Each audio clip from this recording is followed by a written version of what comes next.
A deep blue Porsche Panamera was parked sideways across the heated driveway of my Lincoln Park townhouse, looking every bit as arrogant as if it owned the property. The engine was idling, and the windows were tinted so dark they looked like a jagged bruise against the bitter November wind blowing through Chicago. It was just past 4 in the afternoon when I pulled my Subaru Outback up to the curb. My mind was still on something as mundane as reheating the deep dish pizza in my fridge for dinner, but before my brain could even process what was happening, a cold dread washed over me. I pushed the car door open, my movements stiff and slow. 2 men stepped out from the front doors of the Porsche. They were wearing tailored suits that cost more than a year of my rent, and one of them was cracking his knuckles like he was warming up for a fight. They stood side by side, forming a human wall between me and my own front door. Then, the back door of the Porsche opened, and my sister Chloe stepped out. She was dressed in ivory. It wasn't just any white dress. It was my dress. 6 days ago, I was at a boutique tailor on Oak Street, trying on that custom, hand-stitched silk gown for my City Hall wedding. I remember looking at myself in the mirror, crying happy tears. Now that exact same gown was on my sister, standing in my driveway. From the other side of the Porsche, Julian Sterling stepped out into the gray afternoon light. He naturally placed his hand on Chloe's waist, as if she had always belonged there, as if I were just some stranger who had wandered into the wrong yard. Chloe looked at me and smiled. It wasn't a cold smile, nor was it cruel. It was just a look of absolute certainty. She told me that I had spent my entire life living for her, and this time, she was just taking back what belonged to her anyway.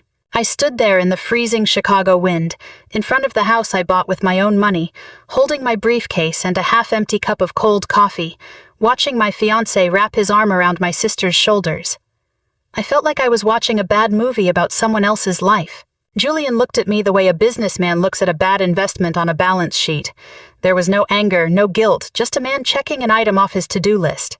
He told me the wedding was off. His voice was smooth and controlled, clearly rehearsed. He said his legal team had already started the asset division process. The deed to the lake house in Lake Geneva, Wisconsin, our joint trust account, everything would be handled. He said he hoped we could keep this dignified. Dignified. The word felt like a slap in the face wrapped in a velvet glove. I looked at Chloe. She stood tall, her chin tilted up, one hand resting on Julian's chest. And that's when I saw it. The vintage emerald necklace shaped like a cheetah. It was a family heirloom my Aunt Helen had explicitly left to me in her will. Not to Chloe, not to my mother, but to me. In a family defined by favoritism, it was the only thing that hadn't been passed down to me as a second-hand handout. Chloe was wearing it around her neck like it was some cheap rhinestone piece she'd picked up at a department store. She had been inside my house. She had gone into my safe. She had taken it out, put it on, and then shown up at my front door with my fiancé to tell me she was taking what was hers. Julian waved his hand at the 2 men guarding the door, telling them he wanted things to go smoothly. He told me not to make a scene and not to try contacting him, saying his legal team would handle the details. The man who had been cracking his knuckles spoke for the first time, his voice flat and robotic. He told me not to make this ugly. He said it like he was reading a line he'd practiced 100 times before, and I was just the latest unlucky woman to hear it.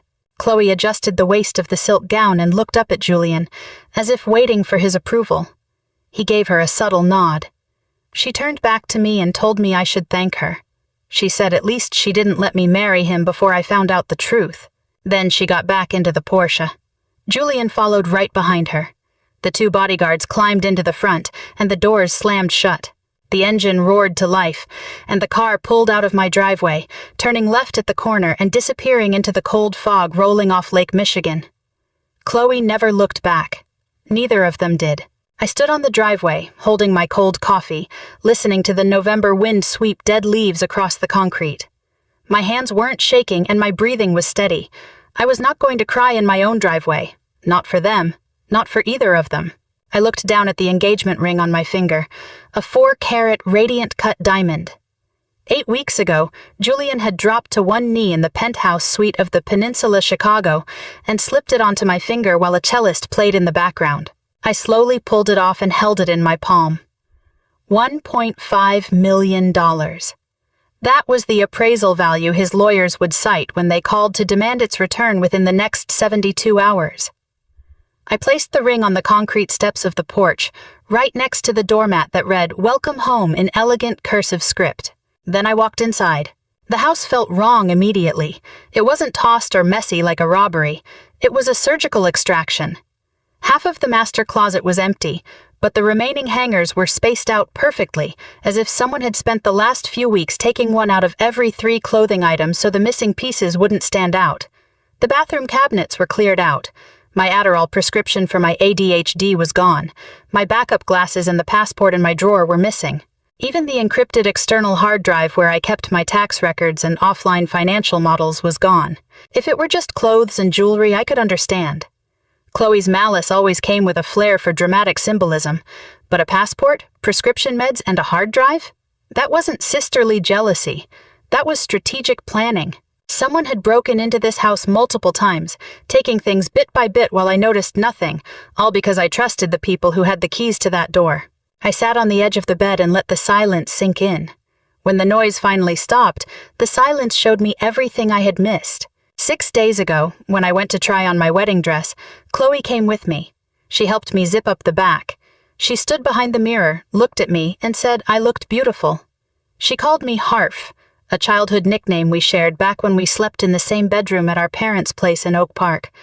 Back when I was naive enough to think she was my best friend. 6 days ago, she zipped up my dress and told me I was beautiful, and the entire time, she was already wearing jewelry Julian had bought her. She had been sleeping with my fiancé for God knows how long, yet she could stand behind me with steady hands and a flawless smile. I picked up my phone. There were 3 missed calls, all from my mother, Eleanor, and 1 text message. It read, "Chloe told us everything. Please, Harper, don't make a scene. Julian is a respectable man. Think about the family reputation." 3 missed calls and not a single one to ask if I was okay. Not one. Think about the family reputation. That phrase had been the background noise of my entire life. When I gave up a full business scholarship to Northwestern University so my parents could save the tuition money to send Chloe to an expensive art school in New York, they told me to think about the family. When I was 26 and co-signed a loan for Chloe's first luxury real estate agency, only to watch her default 8 months later and leave me to pay off her debt with my salary, they told me to think about the family. When Chloe borrowed $20,000 for an emergency, used it as a down payment on a Porsche convertible, and totaled it 3 months later, they still told me to think about the family. It was always about the family. It was never about Harper. 3 months ago, I truly believed I was the luckiest woman in Chicago. I need you to understand that, because you won't understand what happens next unless you realize how completely brainwashed I was by their lies. My name is Harper Vance. That fall, I was 34 years old. I worked as a senior forensic accountant and risk actuary at Apex Energy Solutions, a massive corporate firm based in the Chicago Loop that manages the electrical grid infrastructure for the Midwest. The core project I was working on involved building a financial and data model to predict and defend against vulnerabilities in the grid system. It was a highly confidential project tied to billions of dollars in state contracts. The work was intense and incredibly data-sensitive, which happened to be exactly what I was built for. I spent my entire life being good at handling systems, finding patterns, spotting flaws, and building high walls to keep the danger out.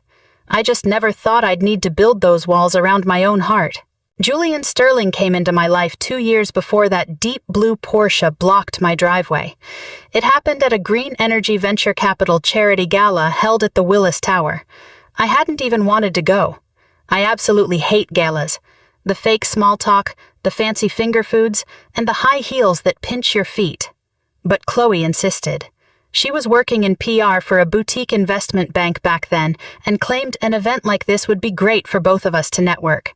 She drove me there, picked out my dress, and led me to a table near the back of the ballroom.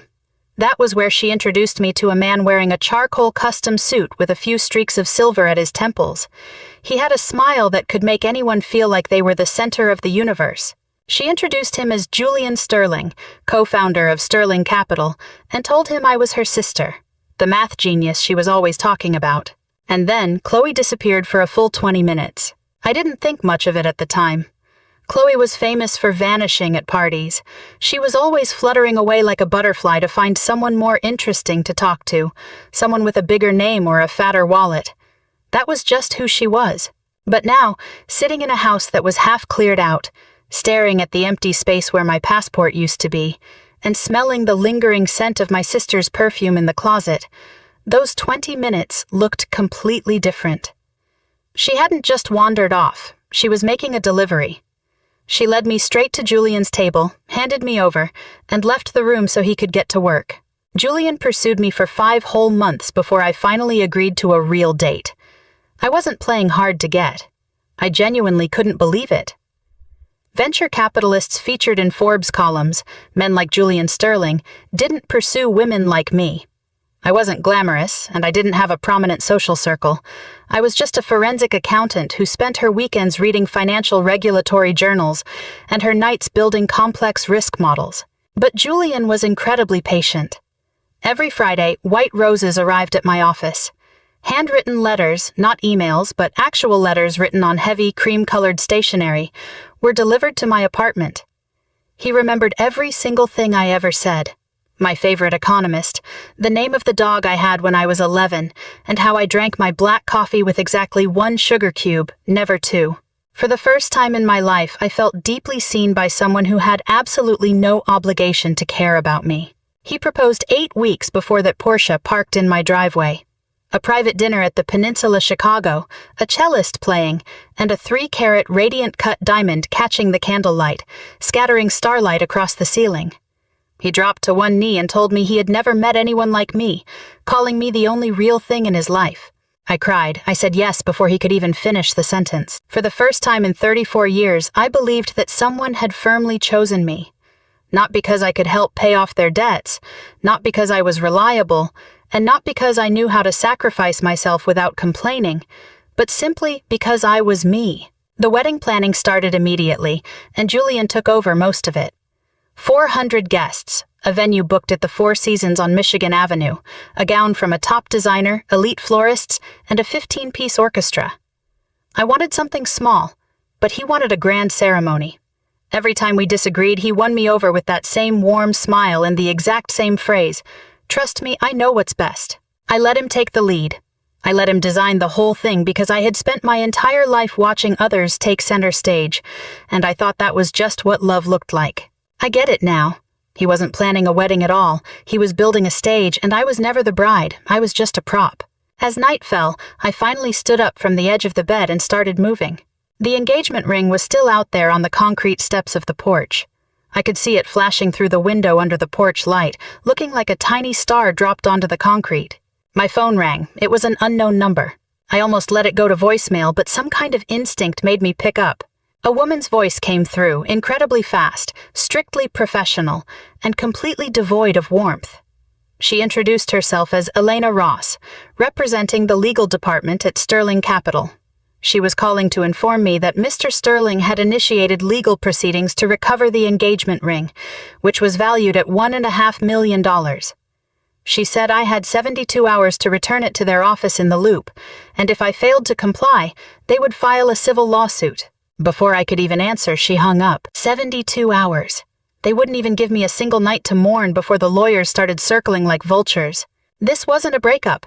This was a controlled demolition, and every single explosive charge had been precisely planted long before I ever heard the first blast. I set the phone down and opened my laptop, the glow of the screen illuminating my face in the dark room. I am a woman who makes a living by tracking data vulnerabilities and auditing risk models. The algorithms I design protect Chicago's energy infrastructure from some of the most sophisticated financial crimes and short-selling firms on the planet. I find the cracks that everyone else misses, and I track the footprints that people try to erase. Julian Sterling chose me because I had access to core secrets. He spent 2 years making me believe I was deeply loved just so he could get close to our company's most sensitive power grid vulnerability data. But there was one thing he never considered. The woman he targeted had spent a decade learning how to uncover the exact truths that powerful people wanted to hide the most. He chose me because of what I could bring to him, but he never paused to think about what I could do to him. The next morning at exactly 7:45, I showed up at the Apex Energy Solutions headquarters because I didn't know where else to go. For 6 years, my badge had smoothly opened the security gates of the underground garage, used so many times that the plastic edges were worn thin. I walked through the main entrance, nodded to Gary, a security guard who had been there longer than I had, and headed toward the elevators. My badge didn't beep, the gate didn't open. I scanned it again, but nothing happened. Gary looked at his monitor, and then looked up at me. A look crossed his face that I had never seen before. That strained expression you get when you see someone about to walk straight into a glass door but you're too far away to warn them. He told me I needed to wait right there, and then he picked up his radio. I stood in the lobby, a place where I had spent 6 years of my youth. This was where I designed the auditing architecture that protected the Midwest power grid from financial intimidation. This was where I pulled countless weekends and holidays, even working through a low-grade fever from a kidney infection because the work mattered and I was good at it. Now I was waiting like a visitor, like a stranger, like someone who didn't belong. Robert Sterling came downstairs himself. He was the chief compliance officer, 58 years old, wearing gold-rimmed glasses and an impeccably tied Windsor knot suit that carried an intimidating authority. He was Julian's uncle. Even though they never openly publicized that relationship at the company, at the top levels of finance, blood is an invisible net. Robert wouldn't look me in the eye as we crossed the lobby. He led me to a windowless conference room on the second floor, the room we usually used for internal executive audits, and closed the door behind us. He told me we needed to talk. He sat across from me and placed a folder on the table. Inside were printed system access logs, cash flow models, my name, my employee ID number, and a long list of timestamps. 2:14 in the morning, 3:47 in the morning, 1:22 in the morning. The dates stretched back over the past 8 months. He told me the logs showed my credentials had been used during off hours to gain unauthorized access to the core grid vulnerability algorithms, and that a massive amount of data had been routed to an unknown offshore proxy server. His voice was completely flat, like he was reading a verdict that had been written a long time ago. He said compliance had received an anonymous tip the previous week, and they had already conducted a preliminary internal review. He told me I was being suspended immediately without pay, pending a full investigation by the SEC and the company into potential insider trading and the theft of trade secrets. The words didn't register in my mind at first. They bounced right off the surface of my sanity like stones skipping across water. Unauthorized access. Insider trading. Suspended. I looked at those timestamps again. 2:14 in the morning, 3:47. Those were the times I was staying over at Julian's penthouse in the Gold Coast. Those were the nights I fell asleep in his bed, listening to him tell me he loved me and believing every word of it. My work laptop was usually sitting right on the armchair by the bedroom door. My login credentials were saved in a password manager because Julian had watched me type them in once and told me I should just save it. He said I logged in so many times a day that typing it manually every time was just too exhausting. At the time, I thought it was just the thoughtfulness of a caring man. I looked up at Robert. I told him those logins weren't mine. I admitted the credentials belonged to me, but someone had to have used my laptop while I was asleep. I reminded him that he knew my work ethic, that I would never do something like this. He told me his hands were tied as he shut the folder. He said security had already revoked my access and that he needed my badge, my laptop, and my office keys. He added that the legal department would be in touch within 5 business days. He paused for a second. For a brief moment, something flashed behind his glasses. It wasn't exactly guilt, but a cold sort of look that said the job was done. He told me he was sorry, really sorry. I handed over my badge, the one with the worn thin edges. 6 years of hard work condensed into a piece of plastic inside a manila envelope. I followed Robert back through the lobby as he walked beside me like an escort walking a prisoner. Gary, the security guard, couldn't even look at me. Nobody could. Co-workers I had spent years with suddenly found their leather shoes incredibly fascinating. Others had urgent messages on their phones, or decided the texture of the ceiling tiles required deep study. I walked out the main doors and into the freezing November wind. It felt like ice water was being pumped straight into my veins, and a sudden sharp clarity washed over me. Those access logs were a setup, or, at the very least, someone had cloned my IP address using my own device. Over the last 2 years, that man had plenty of time to learn my habits, my passwords, my schedule, and the absolute trust I gave him. Julian hadn't just betrayed me, he had used me as the key to break into the vault. And now he was framing me perfectly for the theft. I sat in my car in a nearby parking lot and made 3 phone calls. The first was to my bank. The joint investment account Julian and I had opened 9 months ago, the one where I had deposited all my liquid savings as a gesture of trust, was frozen. It wasn't closed. It was frozen. He was listed as the primary account holder, and I was just the secondary. I couldn't touch a single dollar. The second call was to the credit card company.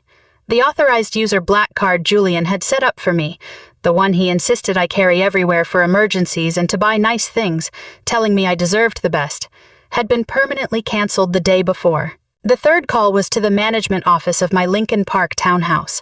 The place was my home, but technically it wasn't fully mine. The deed to the property was held by an LLC called Sterling Properties. I knew that when I moved in.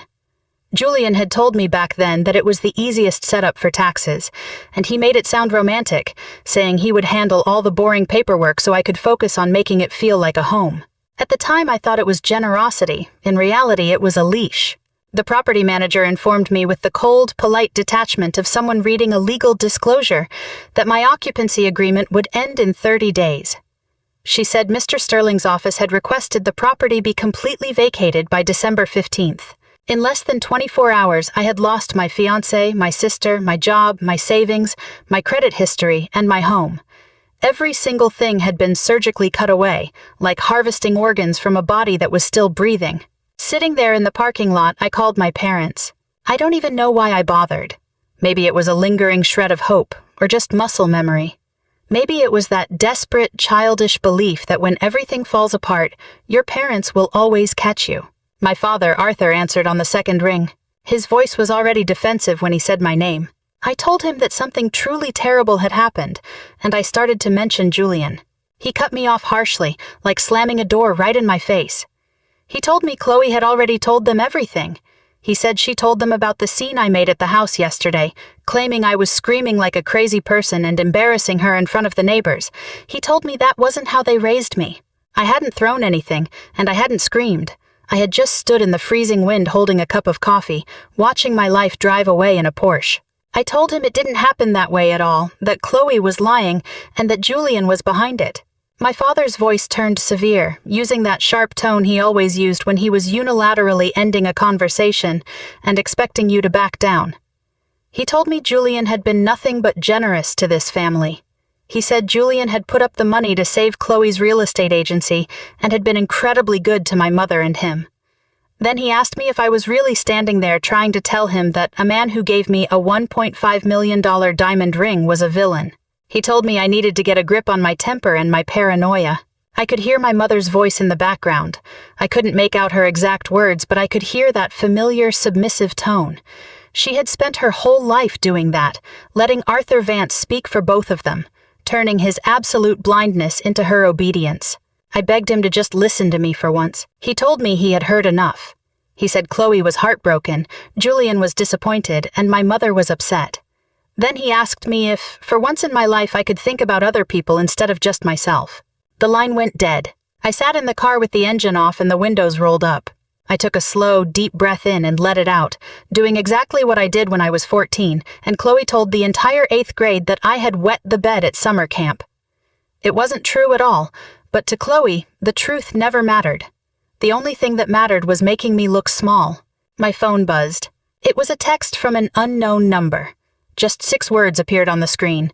"They aren't done yet. Watch out." I stared at that message for a long time. The number was unfamiliar, but it had a local 312 Chicago area code. It was someone who knew exactly what was going on, someone who knew there was more damage coming, and someone who, for reasons I couldn't fathom, wanted me to be ready. I took a screenshot, saved the message, and drove my car to the only place I had left to go. Maya opened the door to her apartment. She was wearing a wrinkled t-shirt, and she took one look at my face and didn't ask a single thing. She didn't ask what happened, and she didn't ask if I was okay.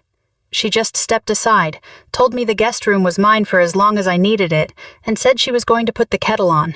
That was Maya. We had been friends since our undergrad days at the University of Chicago, back before I turned down a direct PhD track at the business school to bail Chloe out. Maya stayed, got her degree, joined the FAA, and was now a senior air traffic controller at O'Hare. She was the kind of woman who could sip black coffee calmly while guiding two Boeing 777s away from a near collision on a radar screen.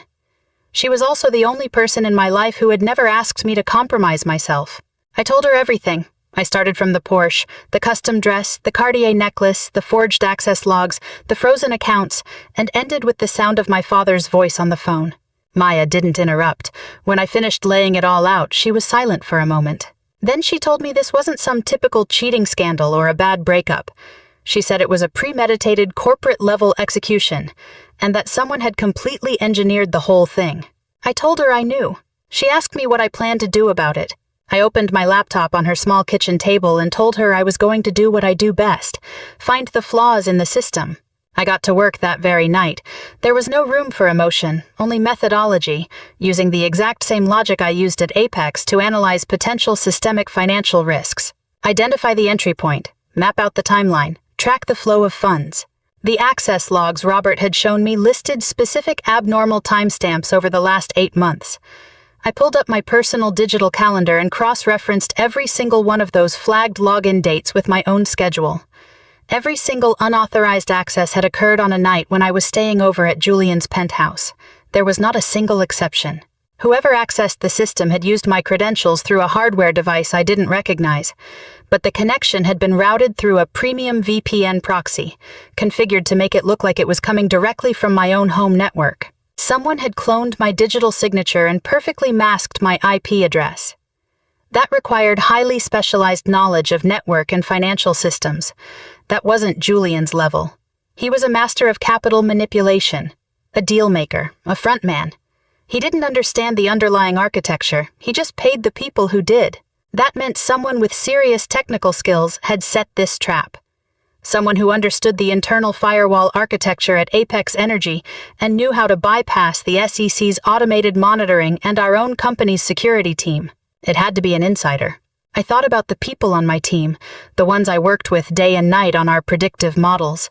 6 actuaries, 2 data analysts. I had trusted all of them, but trust was the exact thing that had ruined me this week. So I set trust aside and looked strictly at the data. A name surfaced in my memory, not because of something he had done, but because of something he had stopped doing. Liam Davis. A 28-year-old junior data analyst who had worked under me for 2 years. His work was decent, nothing spectacular, and he was pretty introverted. 3 weeks ago, Liam suddenly stopped making eye contact with me in meetings. He started leaving early, which was completely out of character for him over the past 2 years. And 2 months ago, during a team happy hour at a bar in the Loop, Liam had asked me a question that I had laughed off at the time, but now it sounded like an air raid siren in my head.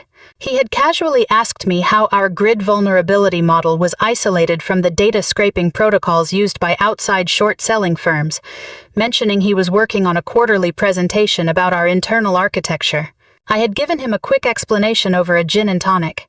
He was a coworker, it seemed like a valid question, and I had no reason to be on guard around him. But now, sitting at Maya's kitchen table and looking at the wreckage of my career, I realized Liam had never actually delivered that presentation. I had checked the company's shared network drive twice in the weeks following that conversation, and there was absolutely nothing there. He had asked for confidential architecture isolation details for a presentation that didn't even exist. The next morning I made a choice. I needed someone independent of the system. Someone who could dig deep into the financial and personal connections that I couldn't access from a laptop in a guest bedroom. I needed a private investigator. Maya knew a guy. He was an old colleague of her father's from the federal system named Elias Thorne. He was 60 years old and had spent 30 years at the SEC, with his last 12 in the white-collar crime division. Now he took private clients out of a single-room office located right above a dry cleaner in the West Loop. I gave him a call, and his voice sounded like sandpaper rubbing against rough wood. I gave him the absolute bare minimum summary of my situation. When I finished speaking, he was silent for 10 whole seconds. I learned later that this was just Elias's way of deciding whether you were worth his time. He told me that if my goal was Julian Sterling, I needed to understand something. He said Julian's name had crossed investigators' desks dozens of times over the years. There was never enough evidence to nail him, but there was always a foul smell. He told me the man didn't leave fingerprints. He only left other people's fingerprints. I told him I knew and that he had left mine. Another long silence followed. Then he told me to come to his office the next morning and bring everything I had. He warned me that if this was heading where he thought it was, things were going to get a lot worse before they got better. He said it could get incredibly ugly. I told him I had nothing left to lose. He replied coldly, saying people always say that right before they find out they actually have a lot more to lose. Later that evening, I drove out to Oak Park. I hadn't originally planned on going there. I had only gone out to pick up some dinner at a nearby fast food joint. But without even realizing it, I turned the car toward the neighborhood where my parents lived. I couldn't tell if it was muscle memory or just pure masochism. As I passed the house, I slowed down. It was a classic vintage bungalow with white trim, and even though it was November, the lawn was perfectly manicured. The American flag hung limply on the porch. That was the house where I learned to ride a bike. It was the house where I practiced piano until my fingers ached. It was the house where I was still forced to sit at the kids' table at Thanksgiving until I was 26 years old, all because Chloe's friends needed the chairs at the big table. Someone always had to move, and that someone was always me. Julian's Porsche was parked in the driveway, the exact same Porsche sitting in my parents' driveway as if it had parked there 100 times before. I pulled over into the shadows across the street and looked through the dining room window. The chandelier was on, the crystal one my mother only turned on for holidays and special occasions. Through the glass, I could see them perfectly. My mother was at one end of the table, setting down a platter of roast. My father was at the other end, pouring red wine. Chloe was sitting on the side, laughing hysterically at something, her hand resting naturally on Julian's arm. Julian sat right next to her, leaning back in his chair with the easy comfort of a man who knew he could never be kicked out of any room.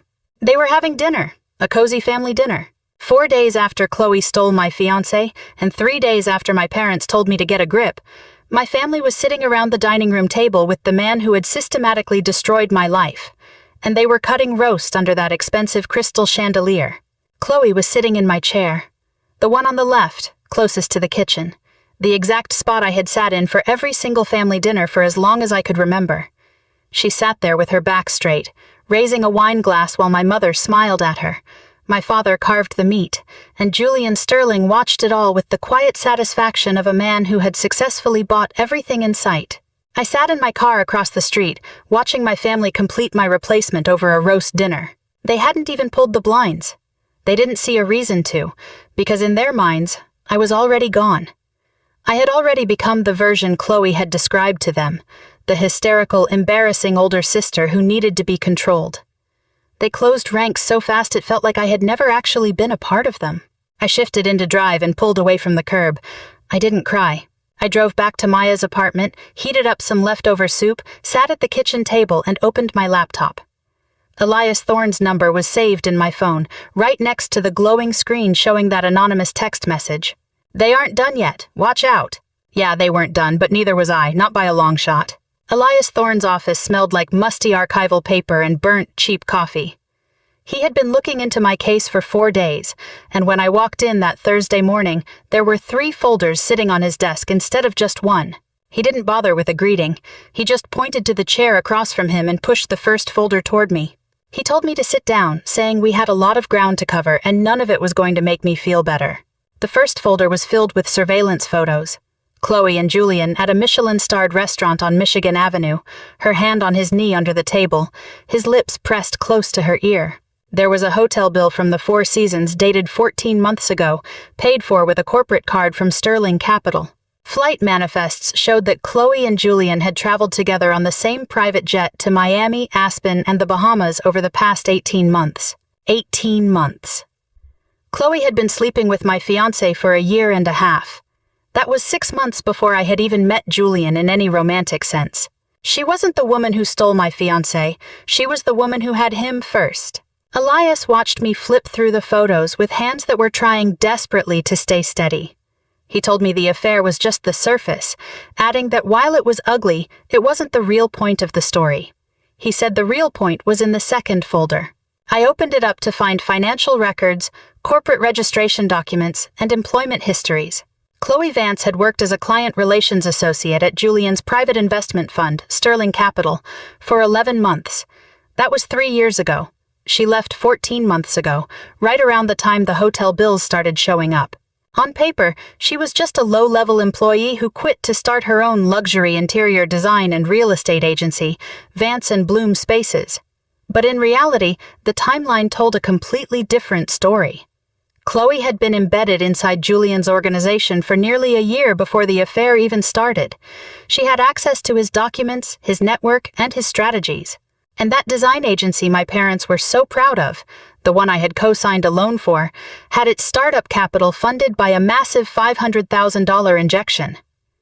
Elias had tracked that money through a shell company called Beacon Road Holdings, straight back to the Sterling Foundation. My voice felt completely dry as I realized she didn't just work for him. She had been recruited. Elias agreed, saying that was his exact deduction. He told me Sterling didn't hire assistants through normal channels. He hunted like a headhunter. He said Julian looked for people who had access to the assets he wanted and brought them into his network. He then looked directly at me and said my sister had access to a highly valuable asset. Me. Elias opened the third folder, and I felt the floor beneath my chair begin to tilt. He told me this was where things got truly bad, revealing that Sterling hadn't started with me. Inside were news clippings, court filings, and a printed LinkedIn profile for a woman named Clara Jenkins. She was 36 years old and used to be the chief data analyst at a major energy data firm in Houston, Texas. 4 years ago, Clara was fired.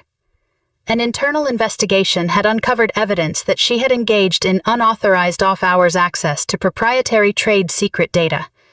The access logs showed her credentials had been used from a location that didn't match her home address. She was fired, blacklisted from the industry, and even faced a preliminary review by the SEC. She fought it for 8 months, filing appeals and hiring lawyers, but the evidence was ironclad and nobody believed her. In the end, she went bankrupt, moved to the suburbs of Dallas, and took a low-paying IT support job at a small company that manufactured auto parts. She had completely vanished from the world of energy finance. The pattern was identical. The middle-of-the-night access logs, the credentials used through a masked IP address, the immediate suspension, the ruined career, and the total isolation. The exact same method, the exact same result, and the exact same designer. I asked him how he found her. Elias leaned forward.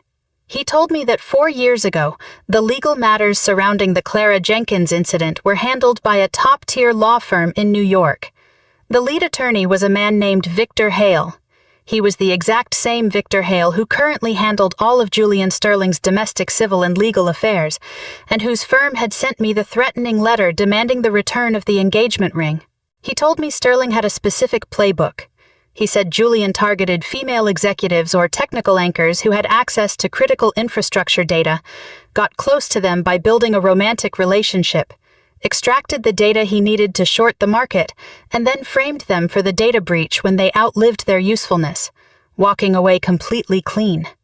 He told me I wasn't his first target. I was at least his second. The room felt incredibly small. I looked at the LinkedIn photo of Clara Jenkins. She had dark hair and sharp eyes, with a professional smile that didn't quite reach her eyes. She looked exhausted, not the kind of tired a good night's sleep could fix, but the bone-deep weariness that sets in when nobody has believed you for a very long time. I told him I needed to talk to her. Elias told me he had already tracked down her address, but he warned me that when he called her to ask about Sterling, she hung up immediately. He said she called back 20 minutes later, saying she was willing to talk, but only in person, and only if he could prove he wasn't sent by Sterling. He told me she was terrified, and that even after 4 years, she was still living in fear. I told him I would fly to Houston the next day. Elias lowered his voice and told me there was one more thing. He said he had received a call the night before from a contact working inside the legal department at Apex Energy. Off the record, my suspension review hadn't come from an internal compliance alert. The investigation into my access logs had actually been triggered by an official outside request. Someone had contacted the Apex legal team, strongly suggesting they perform a targeted audit on my credentials, and that request had come directly through a law firm. I stated the name, the Hale Law Firm. Elias nodded and confirmed it was the Hale Law Firm. As soon as I walked out of Elias's office, my phone started vibrating in my hand. The screen showed Apex Energy Solutions. For a second, I thought it was HR finally reaching out. But when I answered, A very familiar voice came through the line. It was Robert Sterling, the chief compliance officer who had just confiscated my badge and escorted me out of the building. Julian's uncle. Except his voice sounded completely different now. It was lower, hurried, and tense, like a man terrified of being overheard. He told me he couldn't talk long and urged me to just listen. When I said his name, he kept talking over me. He said the investigation into my access logs didn't start with an internal check by the security team. He explained that an official request for a review had been sent to the legal department from the outside, and legal had forced his hand to run the audit. He admitted he was forced to sign my suspension recommendation. I asked him if he had no say in the legal department at all, reminding him that he knew I was innocent. He told me the anonymous evidence they provided was incredibly thorough, and if he hadn't complied, he would have been dragged down with me. He said the person behind the request was just too powerful. When I asked who it was, he told me he couldn't say it over the phone. He just repeated that he was forced to sign that suspension letter, adding that someone was trying to completely blacklist me from the entire industry. He paused for a moment, said he was sorry, told me there was nothing he could do, and then the line went dead. I sat in my car outside Elias's office, replaying Robert's words in my head. He was lying. According to Maya's later analysis, that phone call itself was just a psychological tactic. Robert was trying to wash his hands of the whole thing, pretending to be nothing more than a bureaucrat forced to follow protocol. He knew I'd eventually track down the outside audit request, so he was trying to direct all my anger toward the Hale law firm and Julian. He wanted to cover up the fact that he was the insider at Apex who had provided my access routes and security flaws in the first place. It was a massive web, and the person pulling the strings could reach inside a top-tier energy contractor dealing with national infrastructure security and rearrange the furniture without leaving a single trace. Early the next morning, I flew out to Houston. During the 4-hour flight, I had nothing to keep me company but my own thoughts and a terrible cup of airline coffee. I replayed everything in my head.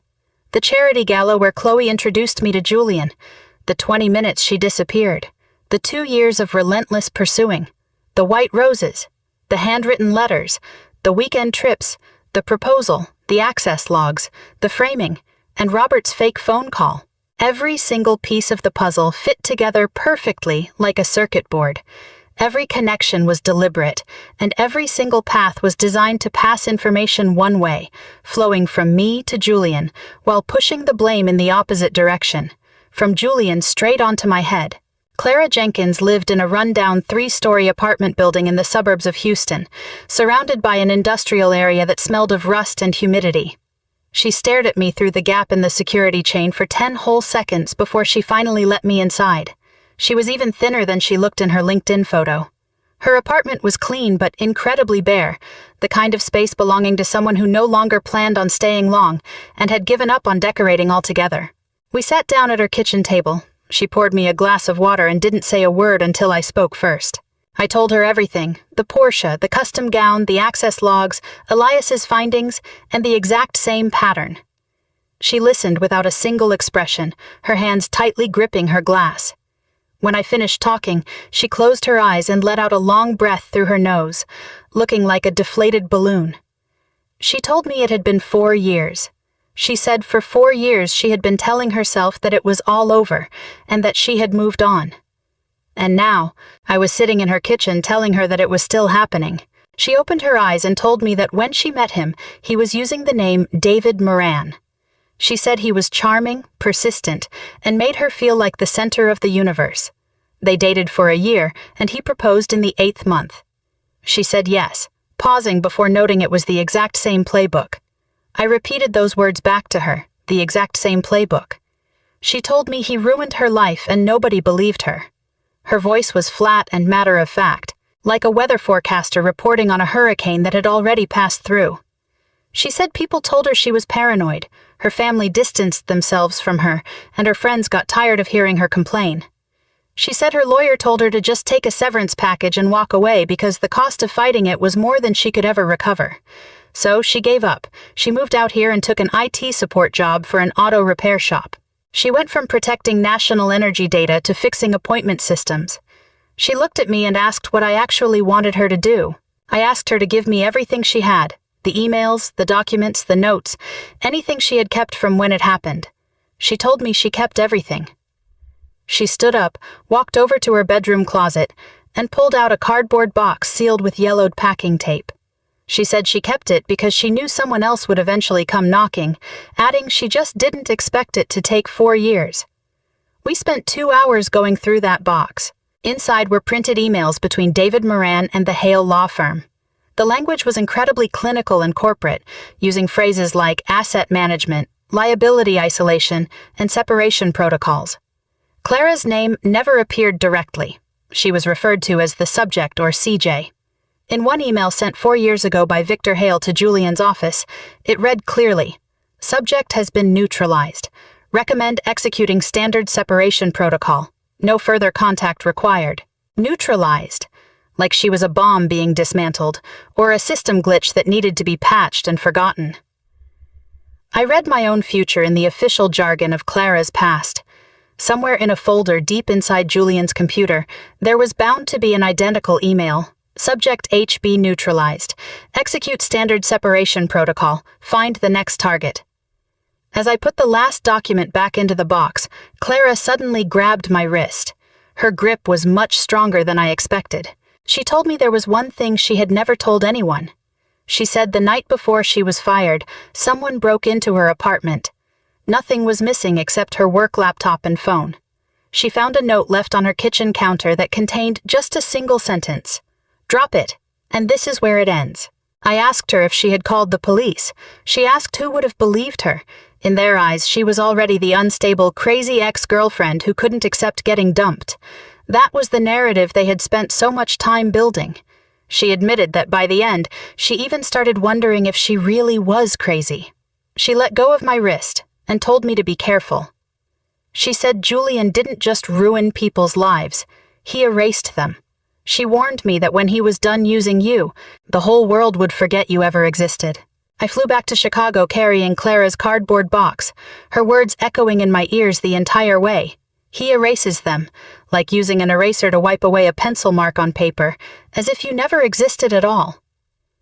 3 days after I got back from Houston, which was the day after that junior analyst Liam suddenly vanished, I was sitting at Maya's kitchen table trying to compile all the clues into a timeline. My backup burner phone vibrated. It was that same anonymous number again, but this time it was a long message. It told me to check the donor list for the Sterling Foundation, claiming my parents' names were on it. It said they knew about this before I did, and that all of them knew. I stared blankly at the screen. The person sending these texts didn't just know about the internal audit. They had precise access to my parents' financial details. This wasn't some regular, guilt-ridden whistleblower. This was someone with direct access to Julian's core financial network, who also understood my family dynamics. The intersection of those two circles was incredibly small. I tried to trace the source of the text message. It was routed through a 3-layer VPN with professional anti-tracking masks and constantly jumping IP addresses. Whoever set up this routing was an absolute expert. I saved the metadata for later analysis and called Elias. He called me back at 7 a.m, a heavier tone weighing down his rough voice. He told me to come to his office, saying it wasn't safe to talk over the phone. I drove out to the West Loop and Elias pushed a folder across the desk. I was starting to realize that Elias delivered bad news the way people report the weather. Straightforward, without any buffer. Because buffers just wasted time that could be used to fight back. Inside were the public tax filings for the Sterling Foundation, cross-referenced with internal bank statements he had managed to get through his connections. There was a $500,000 payment transferred out of the Sterling Foundation, washed through that shell company called Beacon Road Holdings, and ultimately deposited into the primary account for Vance and Bloom Spaces, Chloe's interior design and real estate firm. The date of the transfer was 6 months before Julian ever proposed to me. Right after that was another document, a receipt for an offshore trust account opened in my father's name, Arthur Vance. Sitting inside was $200,000, coming from that exact same hidden pool of Julian's funds. Elias told me the investment predated the proposal. He said that meant the deal between Sterling and my family had been locked in long before he ever slipped that ring onto my finger. He said the proposal wasn't a beginning at all, it was just a milestone for a project that had already been running for months. My parents knew he was coming for me before the engagement ring ever appeared, before the charity gala ever happened, and before Julian ever kissed me and told me I was special. They knew he was a predator who wanted to take something catastrophic from me, and they took his money, set the table, and sat there watching it happen.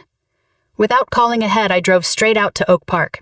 The classic bungalow with the white trim looked exactly the same as always, neat, respectable, putting on a perfect show of middle-class stability for the neighbors. My father opened the door. When he saw me, a flicker of panic crossed his eyes before he quickly masked it. The smell of a pot roast was wafting through the house. It was Chloe's favorite, never mine. I walked right past him into the hallway and stopped dead in my tracks. On the side table in the entryway sat a silver picture frame I had somehow never noticed before. Inside was a photo of Chloe and Julian, posing at what looked like a Sterling Foundation gala. Julian was in a tuxedo, Chloe was holding his arm, and they were both laughing. In the photo, Chloe's hair was cut short, the exact bob she wore last year. That picture was at least a year old. It had been sitting right there in my parents' hallway for months. Every single time I came home to visit while I was engaged to Julian, I had walked right past it. I had walked right past a photo of my fiancé and my sister, never looking close enough to notice, because I never imagined I needed to protect myself from my own family. I took the financial documents Elias had found and slammed them hard onto the kitchen island. I looked at my father and told him it was $500,000, plus another $200,000 in a trust, all coming from Julian's foundation straight into Chloe's business and his offshore account. I pointed out that it happened exactly 6 months before Julian proposed to me.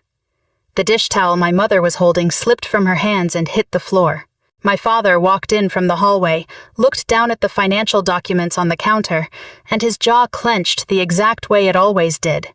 It was his signature physical reaction, the one that triggered whenever reality clashed with the fake narrative he preferred to believe. That standoff lasted 12 minutes. I know because I checked my watch afterward. 12 full minutes to dismantle 34 years of illusions. My mother started crying, but she didn't deny any of it. She kept calling it an investment instead of a bribe. She insisted Julian just believed in Chloe's potential. Then she accused me of maliciously twisting the facts just because my engagement fell apart. My father doubled down, raising his voice the way he always did whenever he felt cornered. He yelled that Julian had brought more to this family in a single year than I had in 34. He said Julian gave Chloe a real chance to turn things around and gave them a secure retirement. Then he looked at me and asked what I had ever given them, besides unanswered phone calls and cold, hard data. I just took the hits. I had heard different versions of those exact words my entire life. I was never good enough. Chloe always needed more. The family's needs always came before mine. But this time the words came with a clear dollar amount attached. This time I could calculate the exact price of my erasure. $700,000. That was the price tag for my entire family. That was all it took for them to keep quiet and sit back while a man systematically dismantled their oldest daughter's life from the inside out. I asked them just one question. I asked if they knew Julian was using me to steal power grid secrets and short the market. My father hesitated. It was just a second, maybe 2.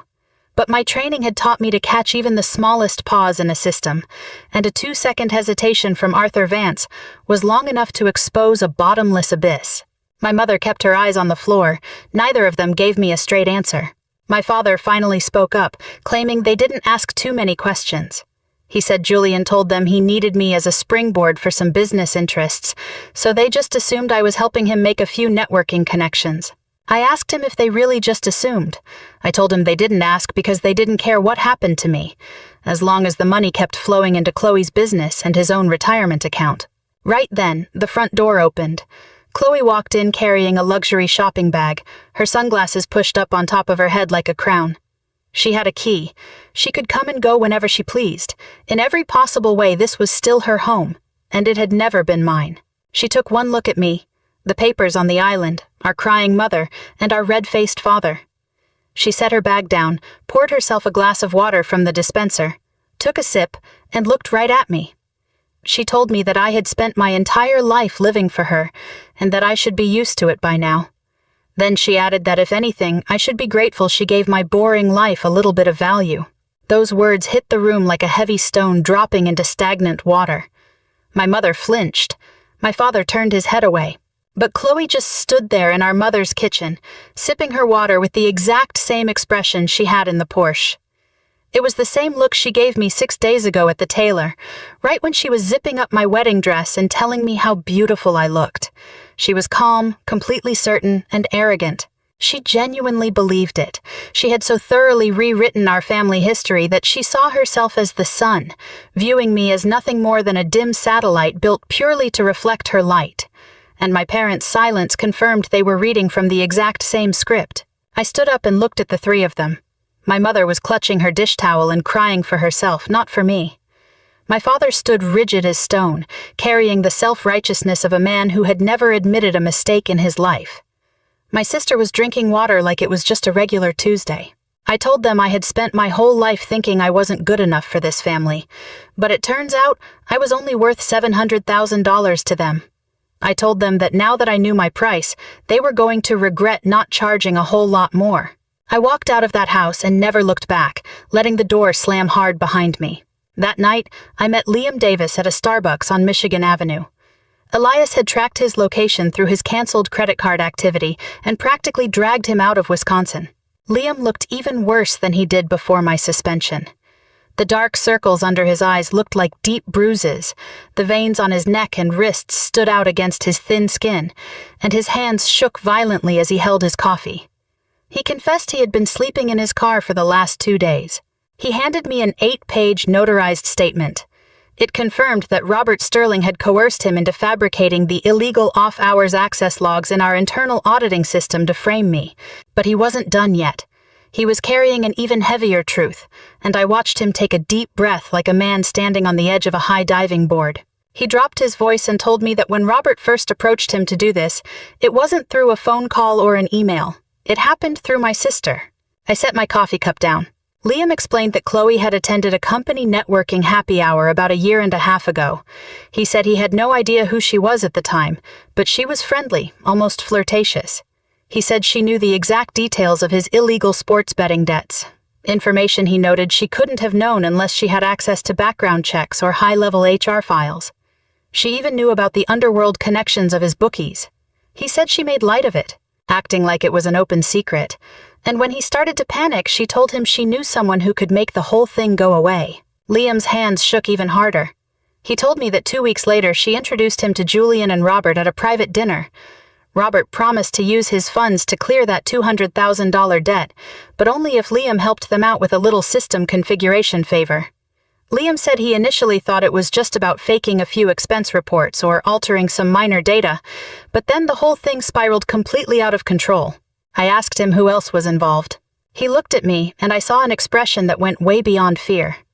It was the look of a man standing on the edge of a cliff, completely unable to swallow the truth any longer.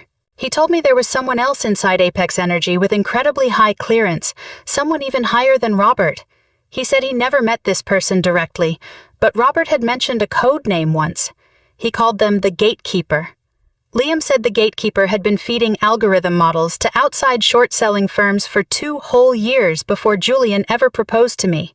The name hung in the air between us like thick smoke. The Gatekeeper. Someone ranked way above Liam, someone with level 5 top-secret clearance who had been hiding inside Apex Energy for 2 years without triggering a single alarm. And Julian trusted this person more than anyone else in his network, more than Chloe, and more than Liam. I asked him if he knew who it was. Liam shook his head. He told me he only knew that the way Robert talked about the Gatekeeper made them sound like an untouchable god. He said Robert explicitly told him that even if their entire outer cover blew up, the Gatekeeper would keep the pipeline wide open. I told Liam to go straight to a safe house Elias had set up in Indiana. I handed him some cash and told him not to contact anyone except me and Elias. By 10 that night, I was back at Maya's apartment. The street was dead quiet, carrying that specific early winter silence that makes it feel like the whole city is holding its breath. I parked the car, walked toward the entrance of the building, and suddenly stopped. A black Ford sedan was parked about 50 yards away at the end of the block.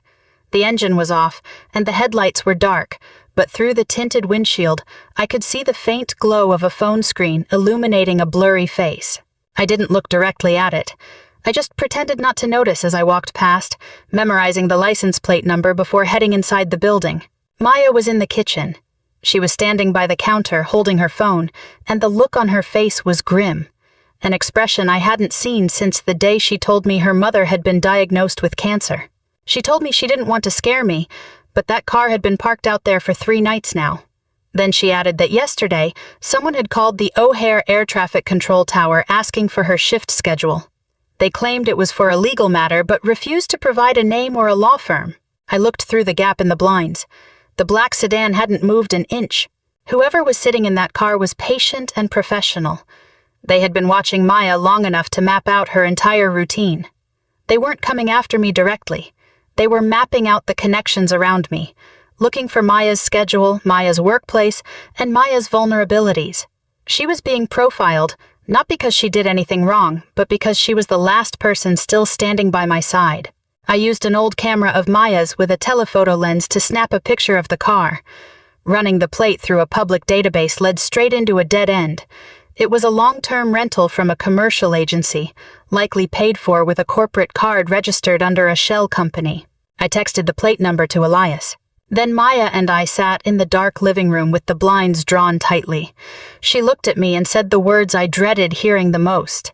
She told me she wasn't going to ask me to stop, but she needed me to know that she was terrified. I took her hand and told her she was the only one who believed in me from the very start.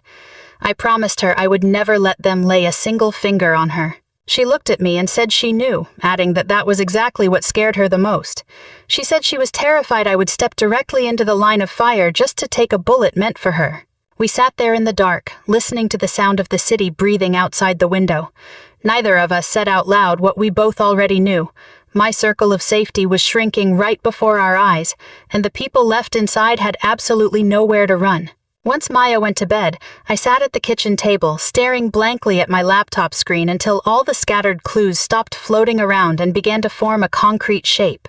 Elias's financial trails, Liam's confession, Clara's box of old evidence, the anonymous texts, the surveillance car downstairs, Robert's fake phone call, and the code name sitting right at the center of the web like a spider. The gatekeeper, an executive at Apex Energy. Someone with level 5 clearance, someone who had been there longer than I had, who was there before my engagement, and who was there long before Julian ever took an interest in our encryption technology. An invisible ghost. I pulled up the internal executive directory of Apex Energy from memory. There were only 6 people in the entire company who held level 5 clearance. I was one of them. The others were the CEO, the CTO, 2 department directors, and Robert Sterling. But Robert was just an enforcer. He didn't have the technical skills required to extract the underlying algorithm models. So who was feeding him the data? My burner phone buzzed. It was a text from Liam, sent just 2 minutes ago. I arrived at the safe house. I'm safe. But, Harper, I forgot to tell you one thing. I was so scared that I secretly made a physical hard drive clone of Robert's office computer backup. I've been hiding that drive and was too terrified to mention it. Everything is on it, the emails, the names, the dates. The real identity of the gatekeeper is on that drive. I think it's someone you know. I read that message 3 times. Then I closed my eyes and pressed my forehead against the cold surface of the kitchen table, letting the suffocating weight of it completely crush me. Someone I knew, someone I worked with every single day, ate lunch with, and trusted with my career and my future. A person who smiled at my face every morning while quietly selling me out like a piece of property, to the man who was dismantling my entire life. 4 days ago, I thought I lost everything. Tonight I was closer to the truth than ever before, but I was finally starting to realize that the truth waiting for me was going to hurt a lot worse than any of the lies. The next morning at exactly 8:12, I used a burner phone I bought with cash at a local CVS to call the Chicago field office of the FBI. I asked for the white-collar crime division. The operator transferred me twice, leaving me stranded in elevator music for 6 long minutes. Right when I was about to hang up, a voice came through. It was sharp, direct, and zero nonsense. The man introduced himself as Agent Marcos Valdez, with the Joint Financial Crimes and National Security Division. I gave him the highly compressed version of the story, a senior actuary at a top energy contractor framed for corporate espionage by her venture capitalist fiancé. I told him there was evidence of a systemic financial spying operation targeting multiple critical infrastructure companies that had been running for at least 4 years. I mentioned a cooperative insider witness, a paper trail of offshore funds, and a flawless pattern. Agent Valdez didn't say a single word while I was talking. I learned later that this was his signature move. Most people feel the need to fill silence with noise, but he filled it with pure, undivided attention. When I finally finished, he asked me if I could come into his office today. Not tomorrow, today. I told him I was on my way. By 10:30 that morning, I was sitting inside the Dirksen Federal Building. Marcos Valdez was a lean, sharp Hispanic man in his late 40s, with eyes that swept over everything like a security camera. He ran me through 2 separate security checkpoints and led me down a hallway that smelled of industrial disinfectant and old carpet into a windowless interview room with just 2 chairs. He placed a digital audio recorder on the table between us and sat down. He looked at me and told me that before I started, he wanted me to know something.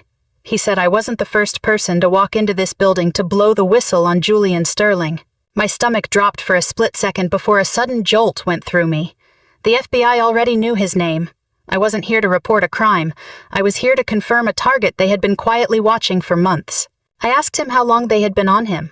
He told me he couldn't give me specific details, but it had been roughly 10 months.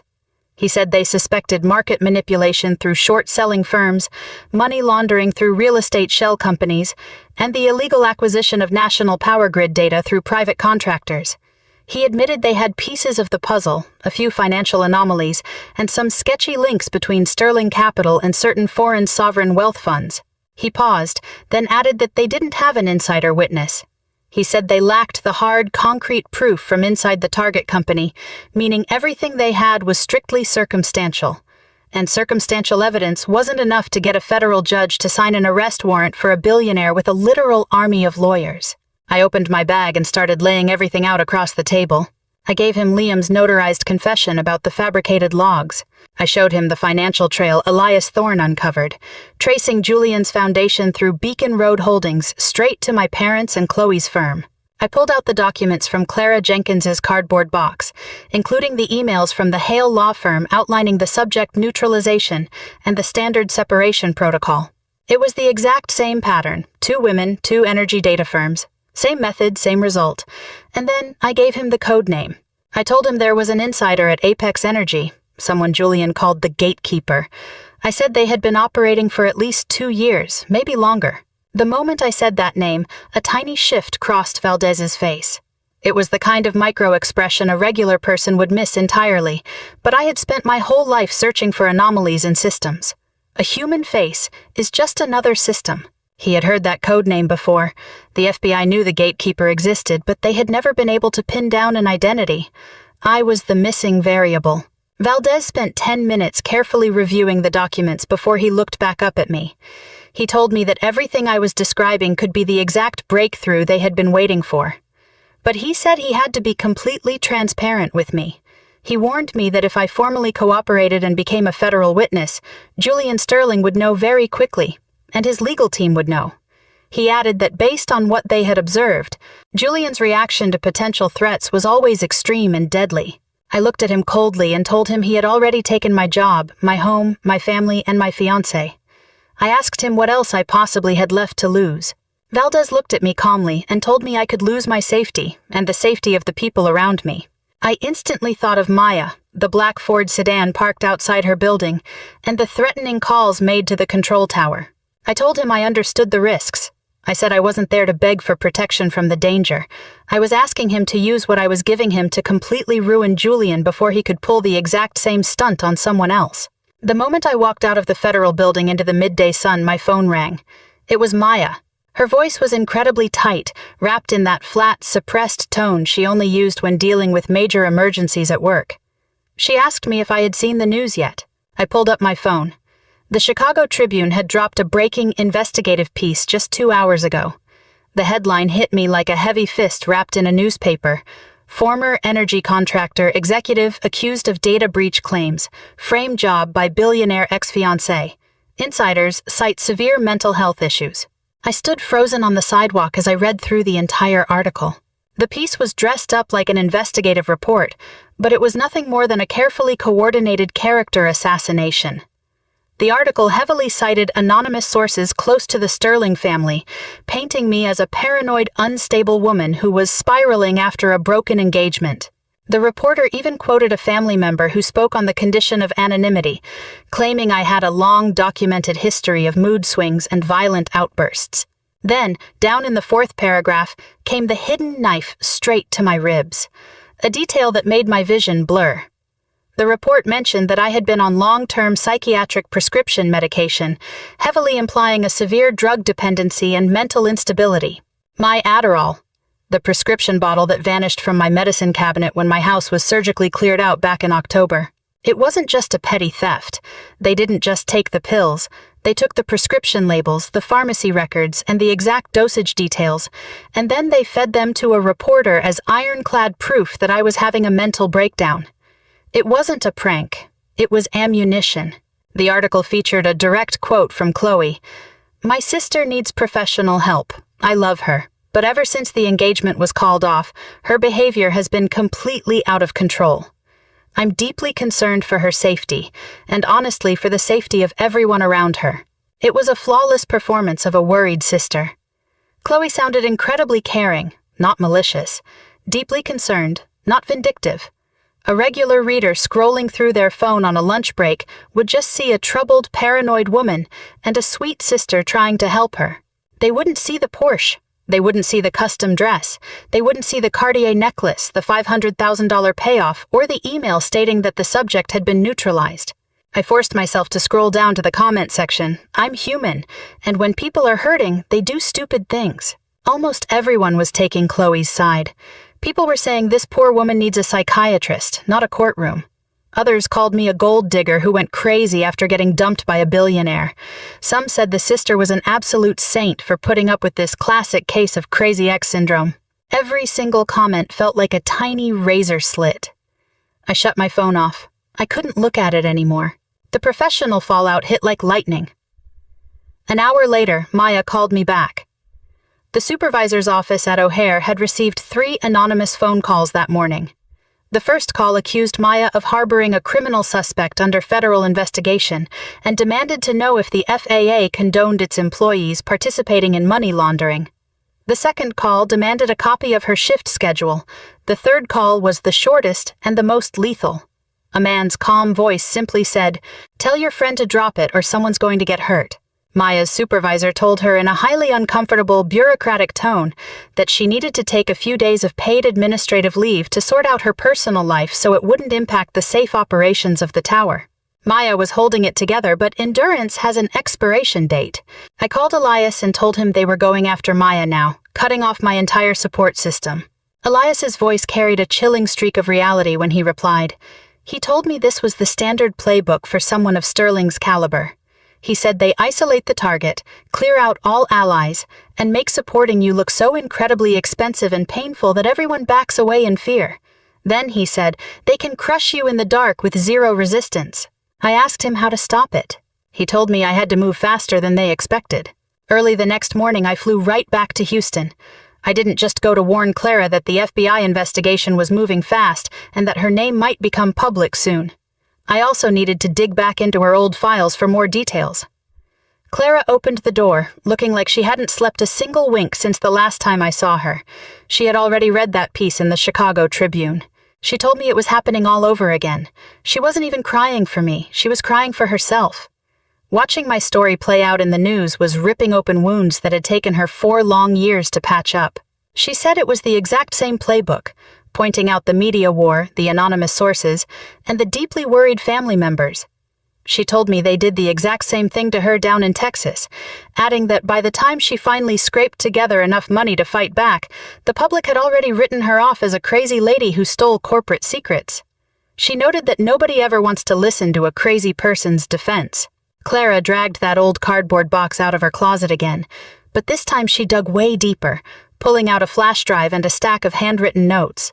She told me she kept all of it because she knew someone else would eventually need it, admitting she just hadn't expected it to take this long.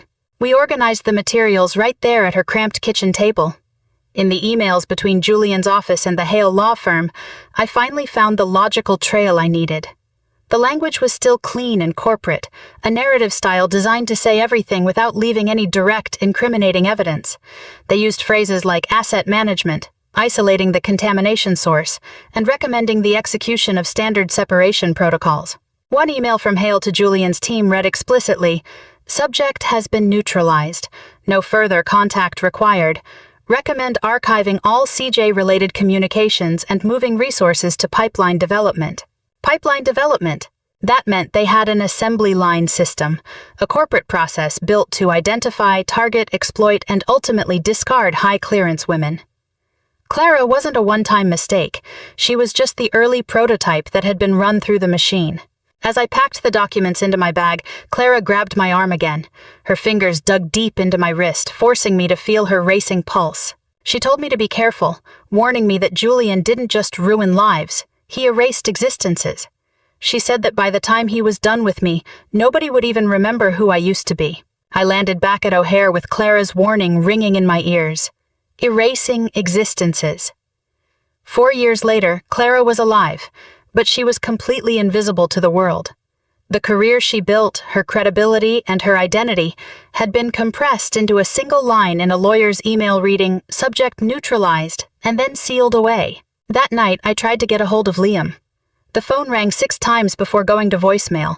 I tried again but got the exact same result. I sent a text telling him I needed to confirm he was safe and urging him to call me back immediately.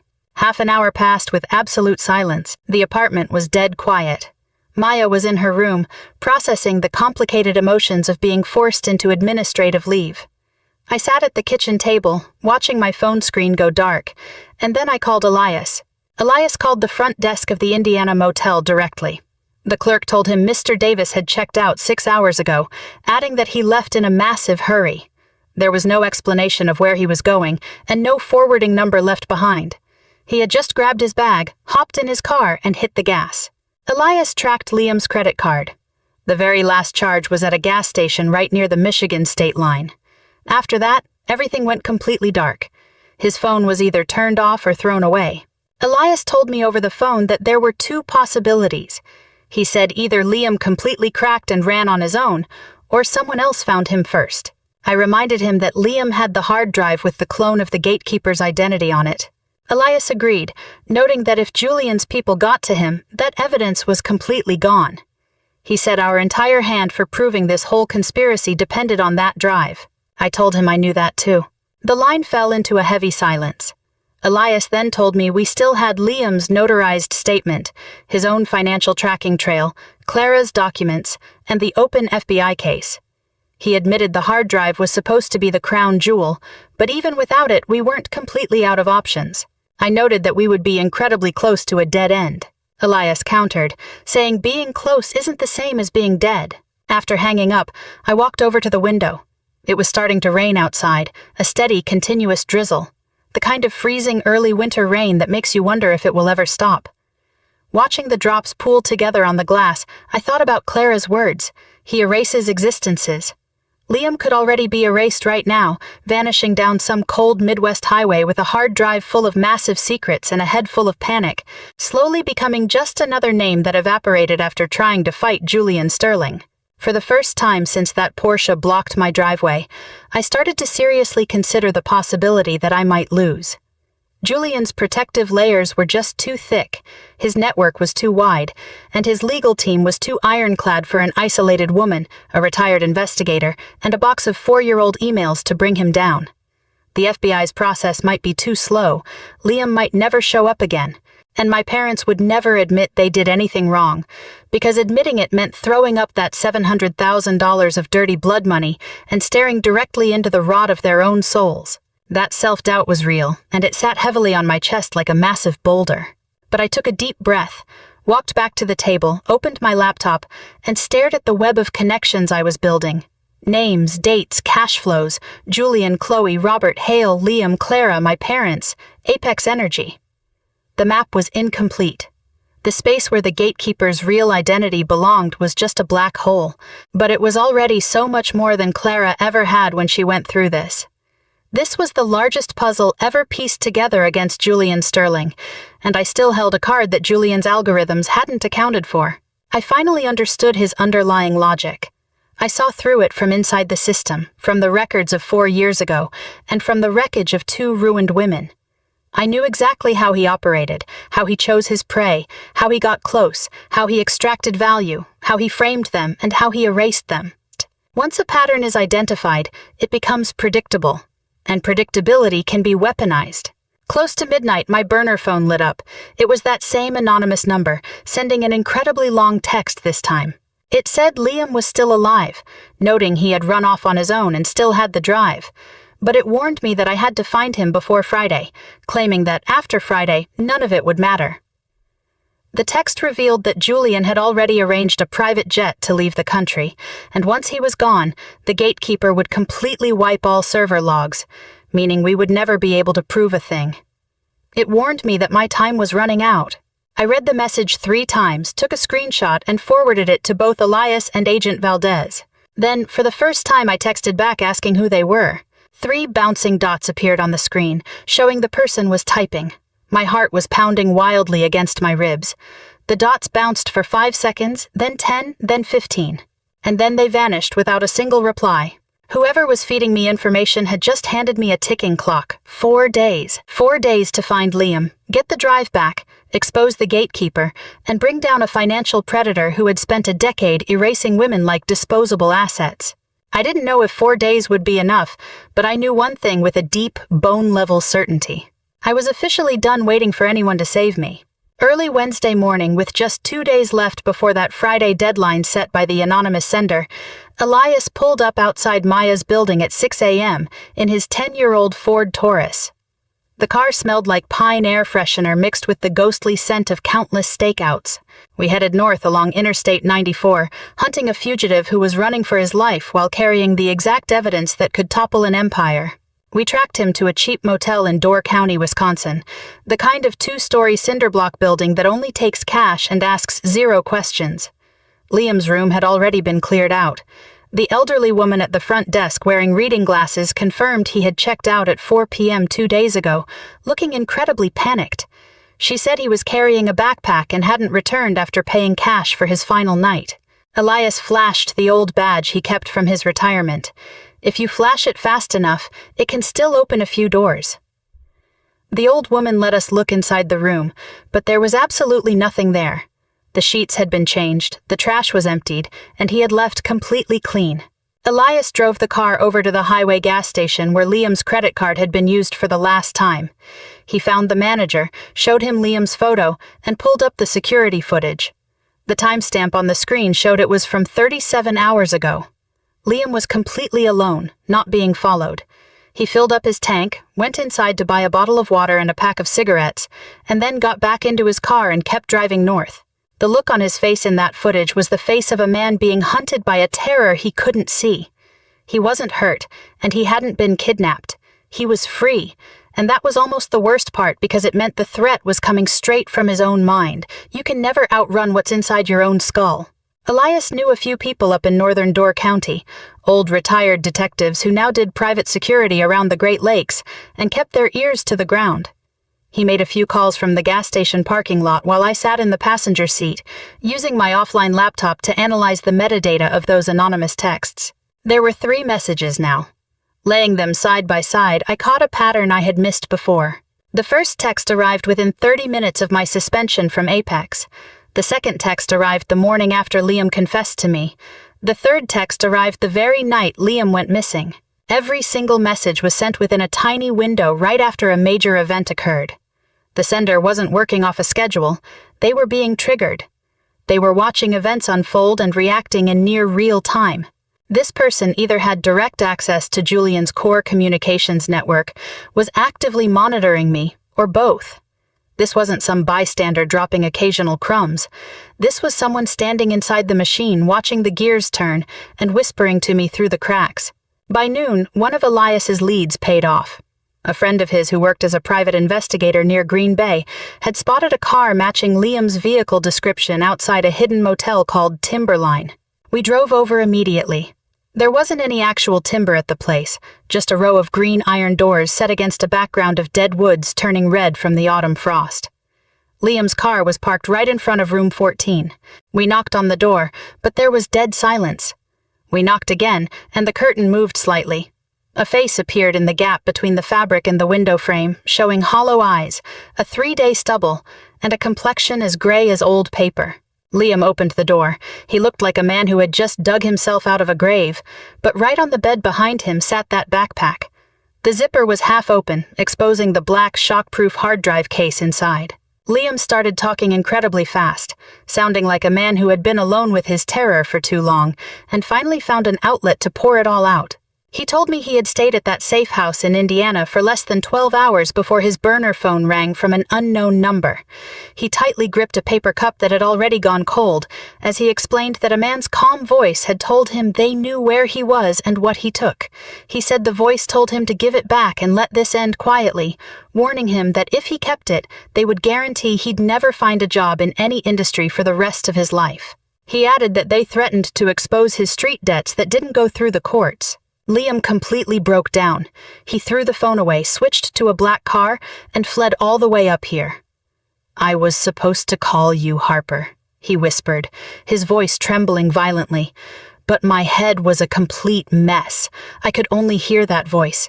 He even read off a few of the exact file names on the drive. They know it exists, and they know exactly what's on it.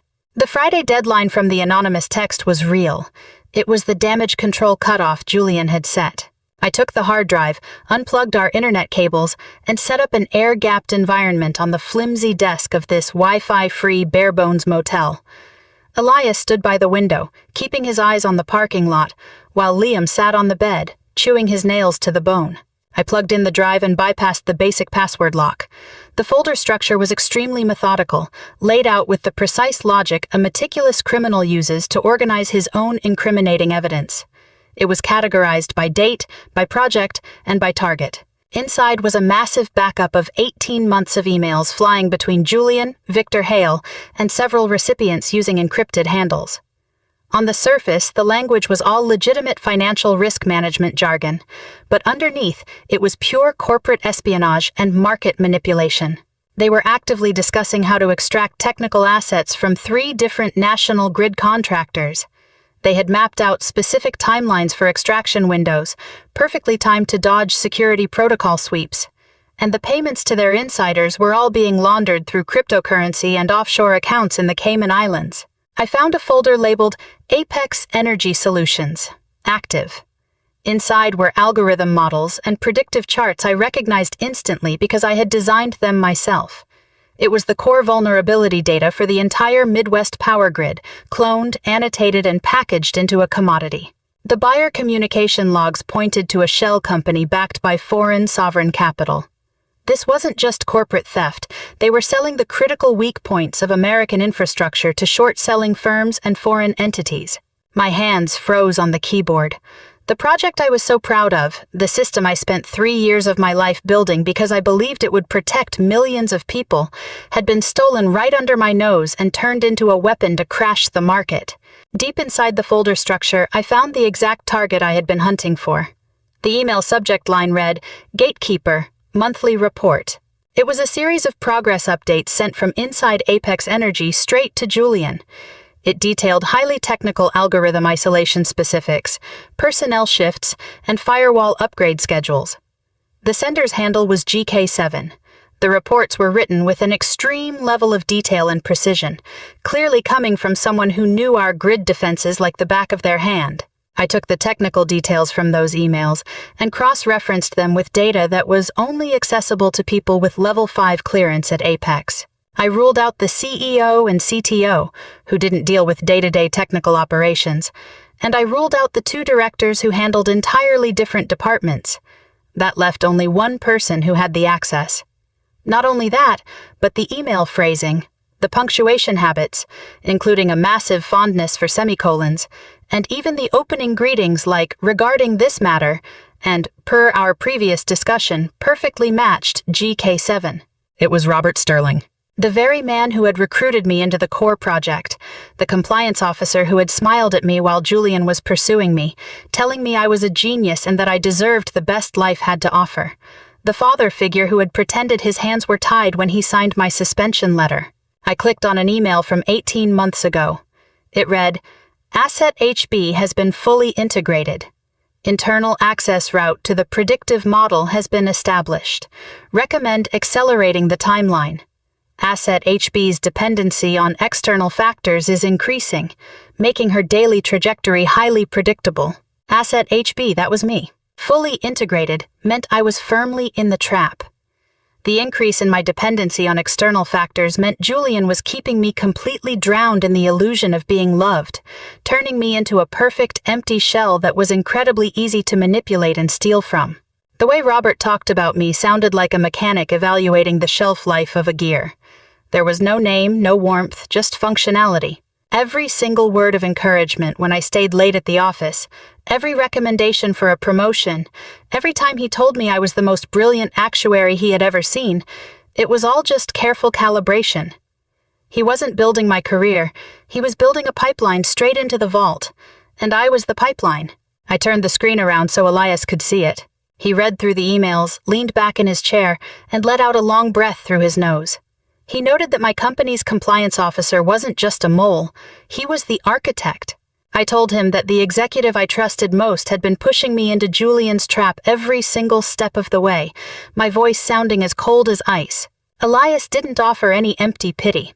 He just told me to keep digging, noting that we hadn't found the bodies at the very bottom yet, and reminding me that it was getting dark. And there was more.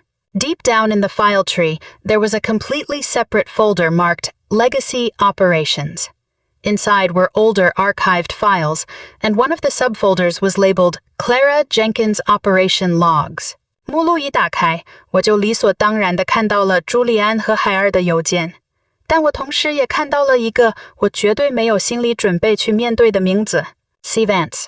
Chloe hadn't just been CC'd on 12 separate emails regarding the framing of Clara Jenkins, she had personally written 3 of them. One email sent by Chloe to Julian 4 years ago read explicitly, "CJ is starting to suspect something. She's asking questions about anomalies in the log data and is changing her rolling tokens frequently. I suggest we accelerate the execution of the separation protocol before she goes to the SEC. Meanwhile, I have already identified a perfect replacement with a higher corporate rank at Apex Energy. My sister, Harper Vance." The email went on to say, "Harper holds higher core clearance than CJ, and due to our long-standing family dynamics, she is starved for validation, which makes her incredibly easy to manipulate. She trusts me implicitly. I can arrange for you to accidentally meet her at the Willis Tower Gala next month whenever you are ready." I read that email 3 times. The motel room was so quiet you could only hear the low hum of the cheap radiator and the sound of Liam's shallow breathing on the bed. Chloe wasn't just dragged into this conspiracy. She wasn't some innocent bystander who had been blinded by Julian's charm and wandered down the wrong path. She was the one who personally targeted me and handed me over as the next prey. She was the one who typed out the words, "She trusts me implicitly." She had used my trust as the core selling point on a real estate pitch. My love for my own little sister had been her entry ticket, her buy-in to secure her own status and wealth within this criminal empire. I closed the laptop incredibly slowly. The tiny click of the screen meeting the keyboard was the loudest noise in the room. I stood up, walked into the bathroom, and shut the door. I sat down on the cold tile floor with my back against the bathtub. And then I cried. It wasn't the shocked, numbed tears I shed while watching the Porsche pull out of my driveway. This was something much deeper and more primal. It came from the very bottom of my memories. Stripped of logic, stripped of the rational self that always knew how to find flaws in a system. These tears belonged to the 8-year-old girl. The little girl who shared a bedroom with her sister, whispering late into the night across the gap between their twin beds, firmly believing that the person in the bed opposite hers was the safest haven in the entire world. Chloe had sat at a computer, watching Clara Jenkins's life get completely ground into dust. And then she typed out that I trusted her implicitly, pushing her own older sister straight toward the executioner holding the gears. I sat on that bathroom floor for 15 minutes. I let the agony of that betrayal cut through me because I had spent my entire life reflexively suppressing my emotions, and I was completely done with it. I was done being the emotionally stable target just to keep everyone else looking dignified. After 15 minutes, I splashed cold water on my face. Staring at my deathly pale reflection under the harsh fluorescent light of the motel bathroom, I pushed the door open and walked back out. Elias was still standing by the window. Liam was still on the bed. Elias spoke with a rare touch of gentleness, telling me I didn't need to finish looking through the rest tonight because it was too brutal. I told him she watched exactly what happened to Clara, and then she sat down and typed out a recommendation to make me the scapegoat. He started to say my name, but I cut him off. I told him I had to finish it tonight, admitting that if I stopped now, I was terrified I wouldn't have the strength to start again. I made complete clones of the entire hard drive onto 2 separate military-grade encrypted physical drives. I handed one to Elias for safekeeping, and the other I planned to deliver personally to Agent Valdez at the FBI first thing in the morning. I kept the original drive with me. At 1 in the morning, I used my burner phone to call Valdez. He answered on the second ring. He clearly hadn't been sleeping either. I gave him the final conclusion. I told him Robert Sterling, the chief compliance officer at Apex Energy, was the gatekeeper. I revealed that my sister, Chloe, was not only involved in the Clara Jenkins case 4 years ago, but she was the inside asset who personally recruited me as the next target. I told him the drive contained 18 full months of espionage communications, offshore money laundering records, and detailed buyer transaction logs. I said this evidence was more than enough to put Julian Sterling, Robert, Victor Hale, and my sister in federal prison. There was a long silence on the other end of the line before Valdez spoke. He told me it was enough, saying it was plenty to let them immediately apply for arrest warrants for everyone. But he warned me that I needed to understand what would happen next. He said that when they moved, it would happen incredibly fast, and everything would become public. My name, my family, and the corporate scandal. He admitted the media frenzy would hit a peak before it got any better, warning me that it was going to be an incredibly ugly mudslinging match. I told him coldly that my family had made their choice the second they cashed that $700,000 check. I said that at this point, I had absolutely nothing left to protect, except the truth. Valdez then told me there was one more thing regarding those anonymous text messages. He said their tech division was trying to trace them, and they were getting closer. He noted that the sender was hidden deep within Julian's core communication circle, acting like they wanted to see him fall just as badly as I did. Then he added a note of caution, wondering if they just wanted him to think that. I told him wearily that that was a valid suspicion. He told me to stay sharp. After hanging up, I looked down at the black hard drive sitting on the desk. Everything I needed was packed inside that little black box. Every lie, every sellout, every cruel frame job wrapped up in corporate doublespeak. It was the blueprint of a crime that had swallowed 2 women's lives and was already reaching for more. There were only 2 days left until Friday. There were 48 hours left until Julian's planned escape. I have 48 hours left to make sure that when this wall finally comes crashing down, it buries every single person responsible beneath it, starting with my own sister. By Thursday evening, with only 1 day left before that Friday deadline, Julian Sterling gave me a call. He wasn't using his regular number, but the second I answered, I knew it was him. He said my name, and his voice was still so familiar. It was warm and controlled, the exact same voice of the man who used to tell me I was the most extraordinary woman in the world, who whispered against my hair at night, and who dropped to one knee while a string quartet played. He told me he wanted to meet up, just the 2 of us. He said no lawyers, no dramatic arguments, and added that he believed we were both rational adults who could settle this standoff with some dignity. Every single cell in my body was screaming at me to say no. But before my instincts could make the decision for me, I called Valdez. Valdez didn't hesitate for a second. He told me to go, explaining that the FBI had been waiting for Julian to reach out to me directly. He said they would fit me with a microwire, adding that the fatal flaw with men like Sterling is always their massive ego. He noted that Julian wouldn't be able to resist bragging to the person he beat about exactly how he won, and said that if I gave him an audience, he would hand us a full confession. I agreed. I didn't just do it because Valdez was right, but because I wanted to look Julian dead in the eye and hear him say the truths I already knew. I didn't do it for the case. I did it for myself. We agreed to meet at an incredibly private, high-end steakhouse in River North, the kind of place where prices aren't listed on the menu, and the lighting is designed specifically to make powerful people look even more powerful. Julian was already sitting in a leather booth near the back.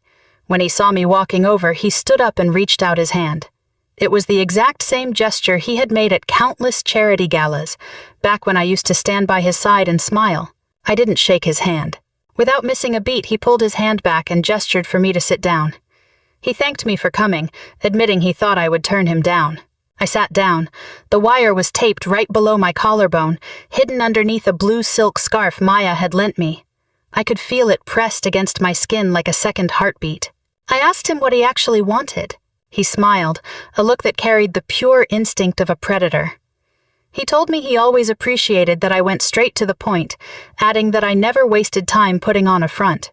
He reached into his suit jacket and pulled out an envelope.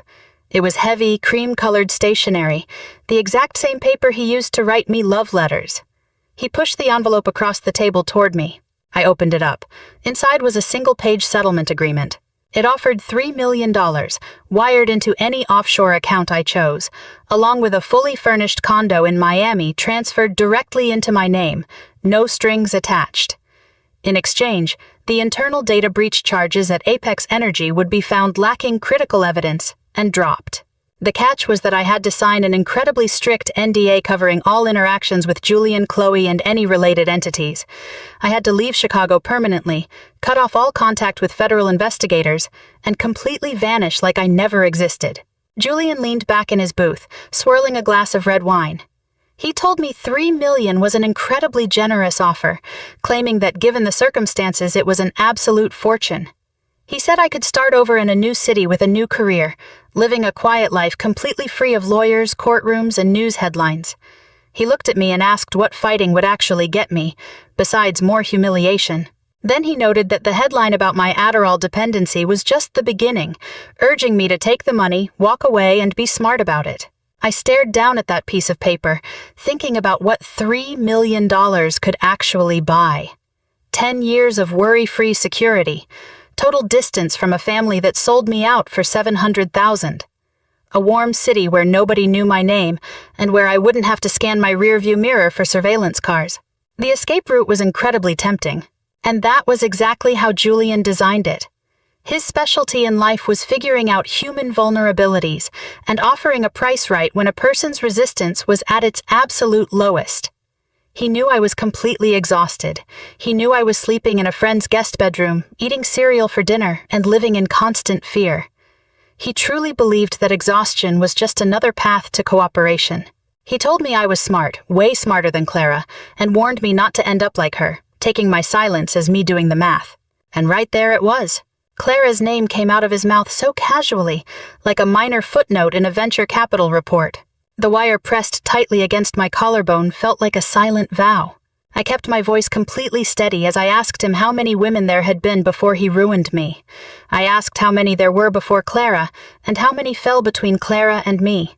The smile stayed on his face, but the energy completely shifted. The warmth evaporated instantly, replaced by an absolute freezing reality. He told me coldly that there had been enough for him to know exactly how this ends. He said I couldn't win because I didn't have the resources, the political connections, or the capital structure. He bragged that he had been doing this for a very long time, warning me that every single woman who had ever tried to stand up against him ended up exactly like Clara Jenkins, isolated, completely ruined, and entirely forgotten by the world. I asked him if that was a threat. He replied that it was just a pattern, noting that as an actuary I should understand patterns better than anyone. I stood up and grabbed the envelope containing the $3 million agreement. I paused for a second, making sure the wire captured the distinct sound of the paper tearing, and then I ripped it right in half in front of his face. I dropped the torn pieces right next to his wine glass. I told him I wasn't Clara and said I would never sign a single thing. I told him he could take his $3 million, his Miami condo, and his NDA, and go straight to hell. Julian's smile vanished completely. For a split second, I saw something in his eyes that he had been trying desperately to hide behind his performance. Absolute fury. It was the blind rage of a man who had never been rejected by someone he considered beneath him. I turned around and walked straight out of the restaurant without looking back. Valdez's surveillance van was parked in a cold alley 2 blocks away. I climbed into the side door and handed him the scarf along with the wire. When Valdez played the audio back and reached the part where Julian said every single woman who tried to stand up against him ended up exactly like Clara Jenkins, he hit the pause button. He looked over at me and noted that Julian explicitly used Clara Jenkins's name, confirming a pattern of continuous behavior, and had openly threatened me. He said that while it wasn't a direct confession for a courtroom, it was incredibly lethal. He added that, combined with the financial records on the drive and Liam's statement, it was a puzzle no jury could possibly misread. I just nodded, feeling completely empty. It wasn't a sense of defeat. I was just entirely hollowed out. It felt like moving every single piece of furniture out of a room until all you can hear is the vast echo. I asked him what happens now. He told me they were putting together the legal filings. He said the hard drive gave them the ironclad proof they needed to nail Robert Sterling for corporate espionage, and the recording tied Julian directly to the crime. He promised they would move as fast as possible. Then Valdez paused, warning me that I needed to prepare myself for one thing. He revealed that Julian had just hired a powerhouse legal team in New York that specialized in defamation and civil lawsuits, and they were preparing to file a case against me. I asked if they were suing me. He explained that on paper Chloe was the one suing me, but he noted the strategy and the funding were entirely controlled by Julian from behind the scenes. He said they were accusing me of defamation, intentional infliction of emotional distress, and ongoing harassment.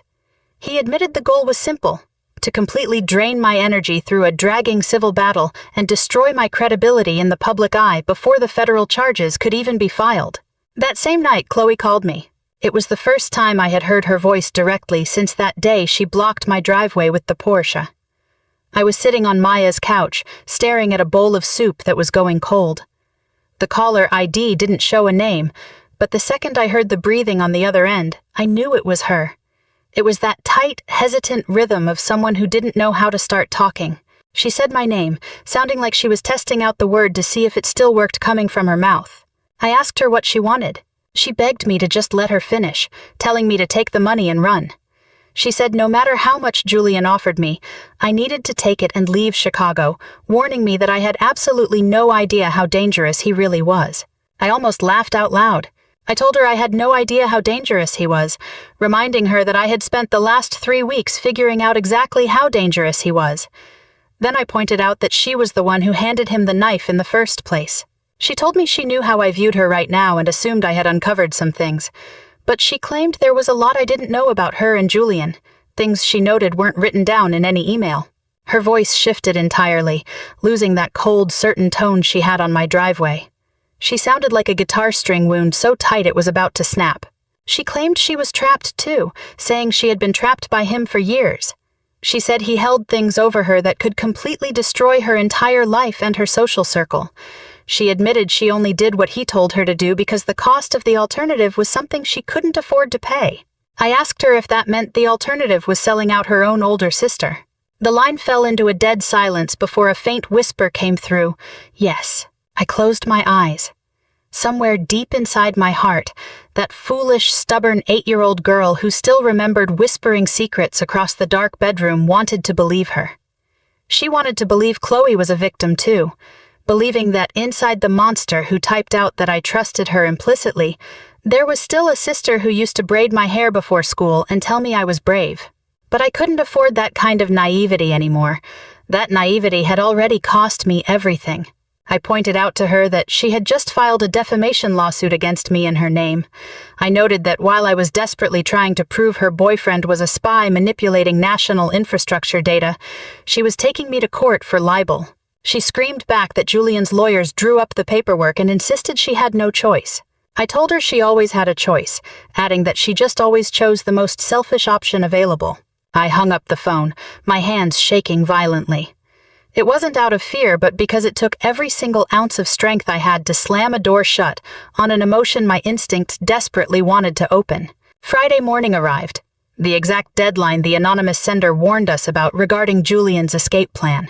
At 7 a.m., I delivered the second encrypted backup drive straight to Agent Valdez at the FBI field office. He took it from my hands like he was holding a fragile explosive. He led me into that windowless conference room, turned on the projector, and threw the file architecture up onto the wall. He told me his tech team had completely decrypted the first copy I had given to Elias. He explained that the hard drive contained 18 months of communications, completely confirming a massive case of economic espionage, conspiracy to commit money laundering, and the theft of critical power grid data. He said Julian Sterling had coordinated attacks against at least 3 energy data contractors, including Apex Solutions and Clara Jenkins's former firm in Houston. He switched the slide and noted that Robert Sterling's communication records were incredibly thorough, showing monthly reports, algorithm isolation maps, and personnel files. He said Robert had been operating as the insider gatekeeper for at least 3 years, adding that his payments were routed through cryptocurrency into offshore accounts in Cyprus. He confirmed the amount they verified so far was right around $700,000. Then he turned to face me and said, "And then there's your sister." Chloe's actual email flashed onto the projector screen. "CJ is starting to suspect something. I have already identified a perfect replacement. She trusts me implicitly." Agent Valdez went over the timeline with me, explaining that Chloe Vance wasn't just aware of the operation 4 years ago.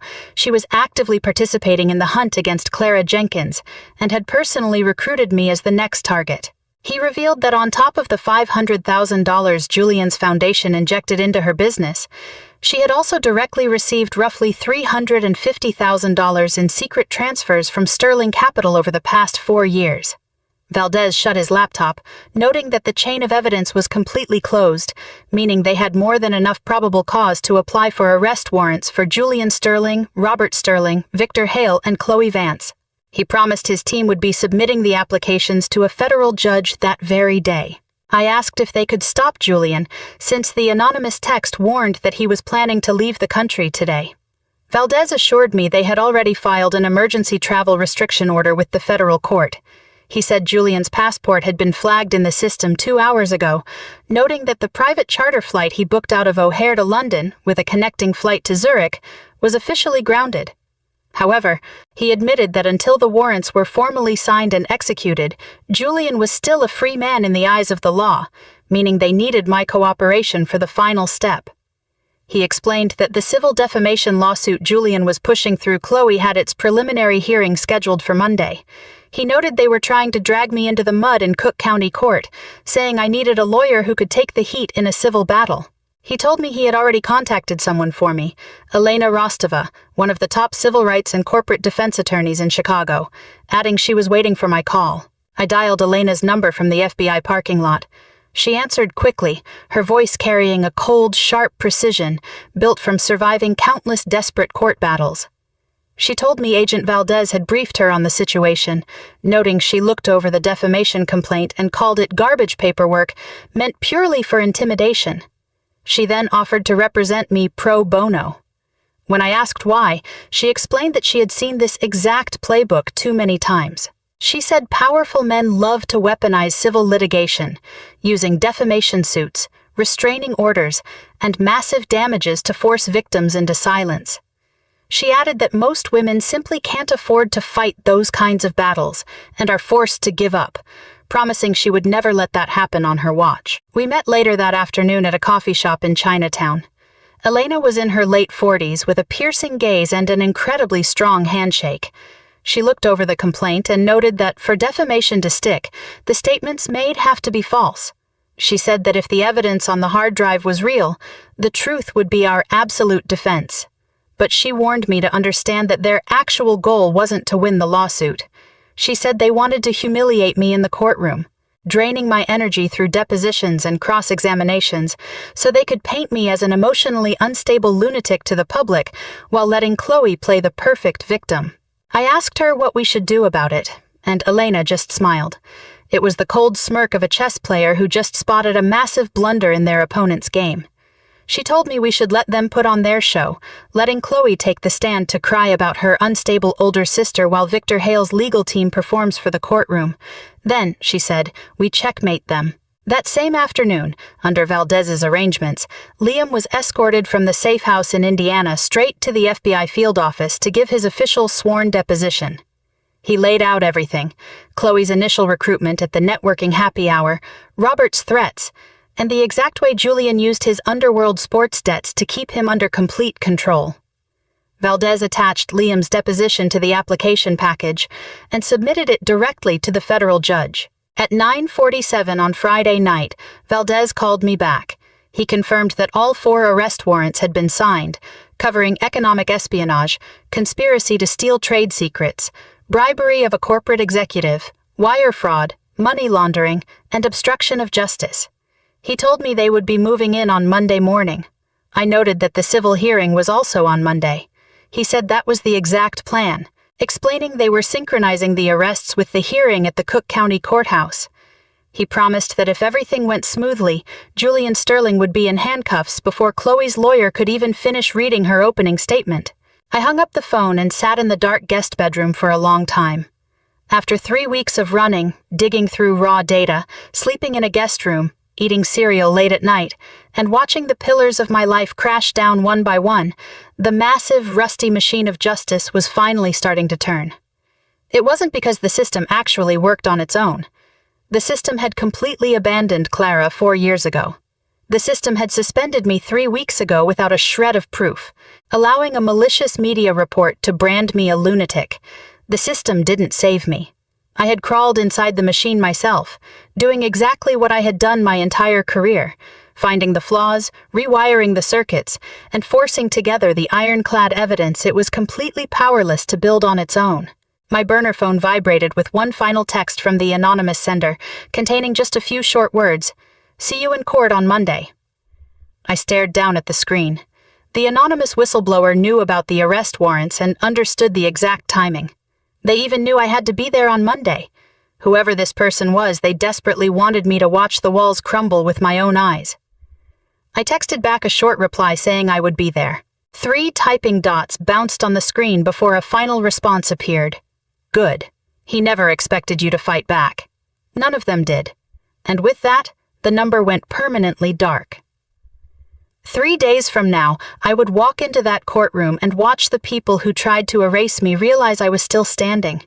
The sister they thought they could sacrifice, the quiet math nerd, the perfect human ATM. She had used every single brick they threw at her to forge a lethal weapon. I closed my eyes, and for the first time in weeks, I fell into a completely dreamless sleep. The hallways of the Cook County Circuit Court smelled of floor wax, old archival paper, and that distinct heavy anxiety belonging to people whose fates are about to be rewritten by a judge in a black robe. On Monday morning at exactly 8:15, I arrived right on time wearing a navy blazer I bought at a thrift shop 2 days ago. All of my decent professional clothes were either locked inside the townhouse I couldn't access or had been cleared out by my sister on that October afternoon. Elena was waiting for me in the rotunda, carrying a heavily worn leather briefcase that looked like it had survived 100 bloody legal battles. She asked me how I was feeling. I told her it felt like I was about to walk into a room full of people who wanted to tear me to pieces, with nothing standing between them and me except the truth and a legal file. Elena adjusted her glasses and told me that in her experience that was usually more than enough. We walked into courtroom 412 with Judge Raymond Morrison presiding. The gallery was already half full. I spotted Victor Hale immediately, wearing a charcoal suit that cost more than Elena's entire wardrobe, talking in low whispers with 2 junior associates who were nodding along like bobbleheads. Sitting on the wooden benches right behind Hale were my parents. My mother, Eleanor, was the first to see me. She was wearing a dark navy dress she only ever wore to church or funerals, which told me she knew exactly what today meant for this family. Her eyes met mine across the crowded hallway, and for a split second she looked like she wanted to stand up, walk over to me, and say something to bridge the massive abyss between us. But then, my father firmly pressed his hand onto her knee, a tiny but forceful gesture telling her to stay put. So she turned her gaze away. Arthur Vance stared straight ahead, his jaw tight and his arms crossed. He was there to support Chloe. He had chosen a side, and he was sitting firmly in it. I walked right past them without a single expression on my face. The courtroom was large, and the media had already taken their spots. A reporter from the Chicago Tribune and a cameraman from Channel 5 were in attendance. This defamation suit had become instant clickbait because it involved a billionaire, a sisterly betrayal, and corporate espionage angles. Everyone wanted a front row seat to watch my total destruction. Chloe was already seated at the plaintiff's table, looking absolutely flawless. Her hair was pulled back into an elegant low bun, and she was wearing a cream silk blouse with simple pearl studs. They weren't my grandmother's pearls. Her lawyers had likely advised her not to wear anything that could escalate tensions today. She wore very light makeup, making her look incredibly fragile and sympathetic, the perfect picture of a victim being harassed by a crazy sister, rather than a cold-blooded insider who typed out that I trusted her implicitly. Sitting next to her was the powerhouse legal team Julian had flown in from New York, and sitting right behind her in the very first row of the gallery was Julian Sterling. He wasn't wearing a tie, and the top button of his shirt was casually undone, a carefully calculated look of pure indifference. His posture made it clear he believed he owned the room, sitting there to watch my ruin with his own eyes. I walked over to the defense table and sat down. Elena calmly and efficiently laid out her files like a surgeon preparing tools for an operation. Without looking up, she told me to remember that they were going to try to bait me, hoping I would have an emotional outburst in front of the gallery and the reporters. She urged me not to give them that satisfaction, telling me to stick to the facts and leave the counterattack to her. Judge Morrison entered the courtroom, a silver-haired man in his late 50s carrying an authority that said he had seen every courtroom trick in the book, but still firmly respected due process. The hearing began. Chloe's lead attorney, a red-haired woman named Kristen Dale, with a voice sharp enough to cut glass, stood up to deliver her opening statement. She beautifully painted a picture of a selfless sister who was desperately watching her older sister suffer a mental breakdown after a broken engagement, launching wild accusations against the man who broke her heart and the innocent sister caught in the middle. Her voice echoed through the courtroom as she accused Harper Vance of engaging in a systematic campaign of harassment, defamation, and emotional manipulation. She claimed I was giving false statements to federal investigators, tampering with witnesses, and making absurd claims about my own sister being involved in corporate crimes.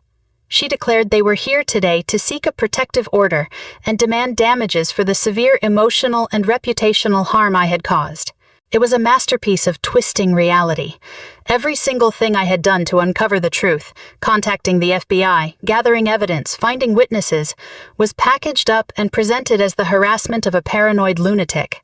Elena's opening statement was much shorter. She stood up, resting one hand on the table, looking at zero notes as she stared directly at the judge.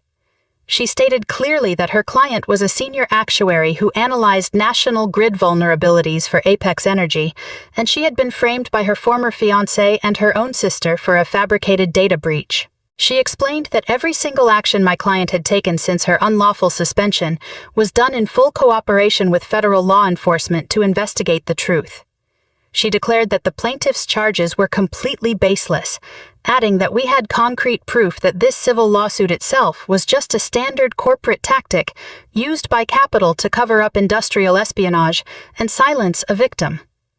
Judge Morrison's expression didn't change, but I caught his eyes darting over toward Julian in the gallery for a split second. A judge who had spent decades on the bench had a primal instinct for the smell of corporate corruption. Dale stepped up to call me to the stand for cross-examination. She was incredibly sharp, trying to isolate my actions out of context to make me look completely unhinged. She asked me if it was true that since my engagement was called off, I had hired a private investigator to stalk my former fiancé. I looked right at her and answered that I had hired a consultant with a background as a former SEC investigator to uncover evidence of the financial frame job and money laundering targeting me. Did you travel across state lines to Texas to contact a woman who previously dated your fiancé? I contacted Clara Jenkins because, just like me, she was a victim of the exact same data-stealing playbook. Dale turned toward the gallery and smirked. And tell me, Ms. Vance, are you currently taking Adderall, a prescription medication for mental health disorders? My medication is for attention deficit control, and those prescriptions were deliberately stolen from the apartment Julian controlled, without my knowledge, before being leaked alongside my private medical history straight to the Chicago Tribune. Dale tried to cut me off. This is nothing more than your baseless paranoia? Objection! Elena stood up. Counsel is attacking the witness's medical privacy without any factual foundation. Sustained, Judge Morrison said, slamming his gavel down once. Next, it was Elena's turn to call our witness. The defense calls Clara Jenkins to the stand. The air in the courtroom instantly froze. Everyone in the gallery collectively leaned forward. Clara walked up to the witness stand wearing a dark suit. For 4 long years, she had been treated like a crazy woman by everyone in her life. Today was the first time someone was asking her, under oath, to tell the absolute truth. Guided by Elena, Clara laid out the entire assembly line. Being targeted by a romantic blitz, having her access logs fabricated, being fired, blacklisted, the note left on her counter telling her to drop it, and that final lethal email stating that the subject had been neutralized. Victor Hale stood up to object 3 separate times from the table, and 3 separate times Judge Morrison shot him down without mercy. When Clara uttered the words, "subject neutralized," a suffocating silence fell over the entire room. The water was rising fast. Dale tried to salvage the situation during cross-examination, frantically attacking Clara's motives and implying she was just a disgruntled ex-employee. But Clara answered every single question in a completely flat, unwavering voice. She had already rehearsed these answers in her mind 1,000 times during every sleepless night over the last 4 years. Right as Dale sat down, Judge Morrison turned to Elena and asked if the defense had any more witnesses. Suddenly, the heavy doors at the back of the courtroom were pushed open. Agent Valdez walked inside, flanked by 4 federal agents in dark suits. They moved down the center aisle with a rehearsed military precision that carried an intense pressure. Valdez had his badge clipped to his belt and was carrying a thick manila folder. He stopped right between the gallery and the judge's bench. "Your Honor, I am FBI agent Marcos Valdez. Apologies for interrupting the proceedings. We hold federal arrest warrants signed by a federal judge to arrest Julian Sterling, who is currently in this courtroom. The charges include economic espionage, conspiracy to steal trade secrets from national infrastructure, money laundering, wire fraud, and the bribery of a federal contractor executive." The courtroom didn't erupt into noise. Instead, it cracked like a sheet of glass hit by a stone, the fractures spiderwebbing outward in total silence. Victor Hale bolted upright, his face as white as a sheet of paper. He screamed that this was ridiculous, claiming they couldn't just arrest someone in the middle of a civil proceeding and yelling that it violated protocol. Valdez didn't even look at him. He just gave a slight nod to 2 of his agents, and they walked directly toward the very first row of the gallery where Julian was sitting. Julian stood up slowly. It looked like the reaction of a man who couldn't believe the ground beneath his feet was actually stopping its rotation. He adjusted his cuffs and buttoned his suit jacket, the final desperate reflex of a man who had controlled situations his entire life, completely unraveling in a room where he had 0 control left. The agent stepped in front of him and told him to turn around. The click of the handcuffs locking was sharp, metallic, and absolute. Julian didn't look at Chloe, not even a glance. He walked right past the plaintiff's table like she was a total stranger, ignoring the woman he had used as his recruiter, his weapon, and his human shield. He looked at me instead. His eyes locked onto my face for 2 seconds, then 3. And then an agent placed a hand on his shoulder, pushing him out toward the side door. Julian Sterling was escorted out of the courtroom and completely out of my life. Chloe collapsed back into her chair. Her New York legal team was already frantically stuffing documents into their briefcases.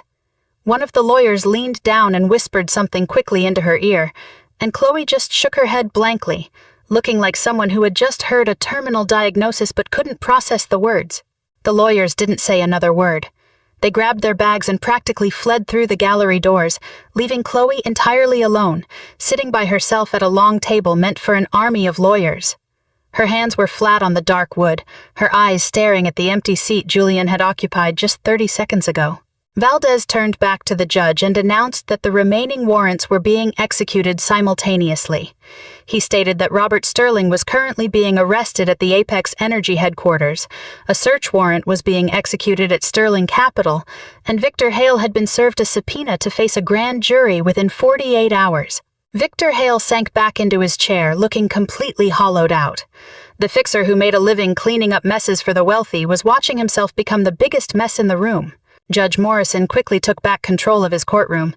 He announced that given the federal criminal intervention, the civil defamation suit was stayed indefinitely. The case Chloe brought against me was officially dead, because a federal arrest warrant had just proven that every single word I said was the absolute truth. Valdez walked over to Chloe's table.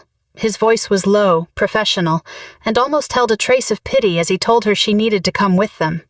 He said they had a lot of questions for her, noting that she wasn't under formal arrest yet, but strongly advised her to fully cooperate.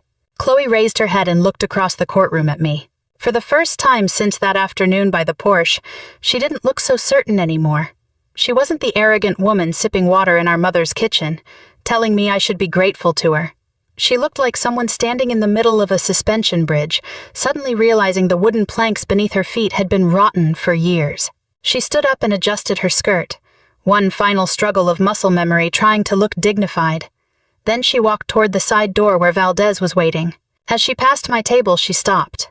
There were only 3 feet of space between us. She opened her mouth, closed it, and opened it again.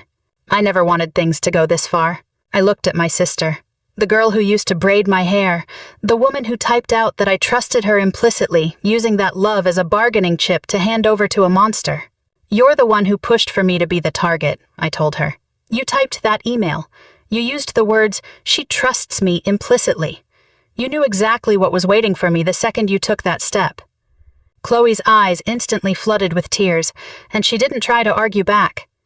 Valdez gently took her arm and guided her through the side exit. The door clicked shut behind her with a heavy thud, sounding like a book being slammed closed. The courtroom started to clear out. The reporters rushed toward the exit like madmen, already dictating breaking news into their phones.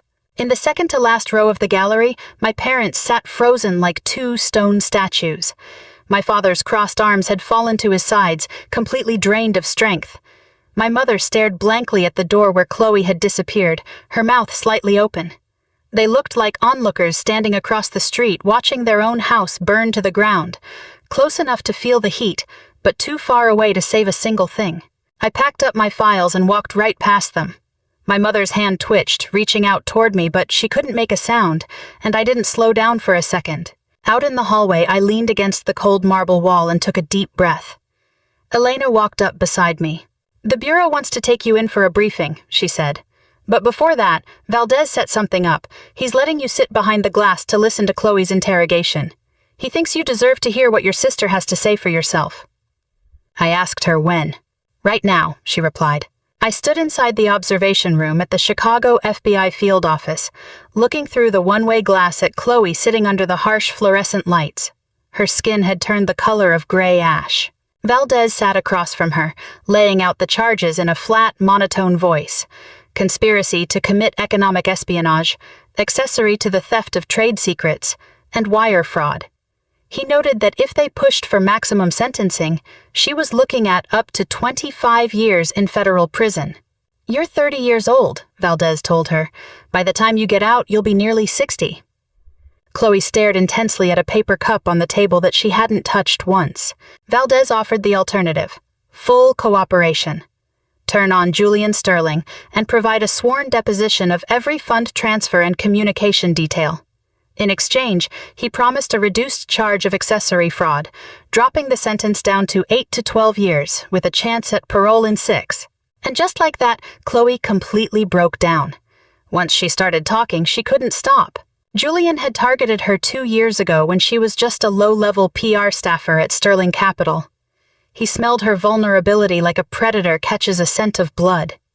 He mapped out our family dynamics, realizing how our parents' intense favoritism gave Chloe every material handout while completely stripping her of the ability to survive on her own.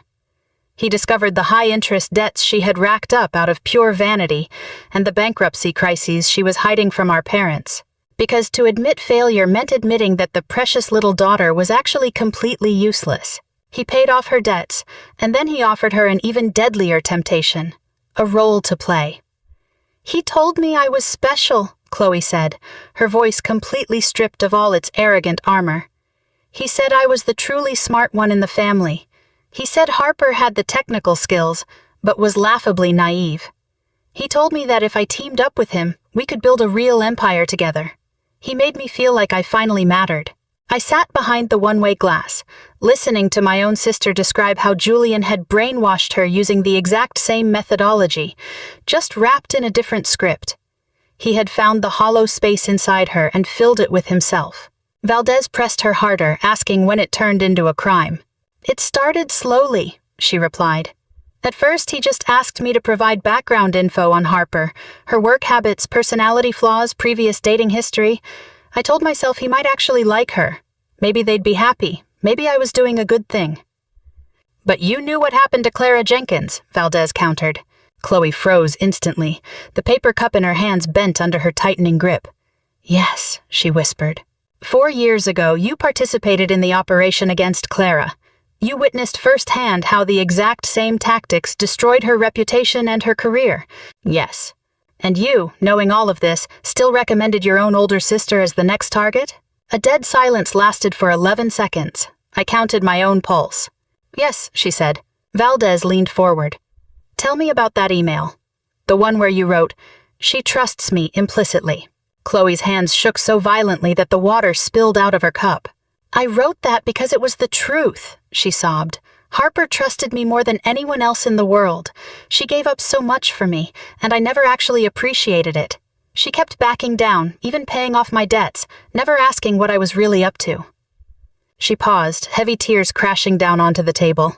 "I wrote those words because Julian told me Harper's trust was the only core asset I had to offer. Without that trust, he said I was just a replaceable receptionist in his eyes. With that trust, I was the key to his next big plan." She looked up at the ceiling, her voice breaking. "Being indispensable to Julian Sterling's plan was the first time in my life I felt like I actually had an irreplaceable value." I pressed my fingers against the cold glass.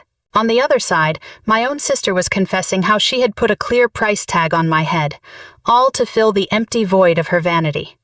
It wasn't out of deep hatred or a vicious grudge. It was driven by a selfish, childish desperation to be validated. She sold me out because my trust was her only bargaining chip, and spending it made her feel like a winner. I whispered into the empty observation room, telling myself that she hated me for being stronger than her. But she would never understand that I only became strong because I had no choice. No one in that family had ever protected me. I had to build my own high walls because she and my parents never even left me a door to shelter from the storm.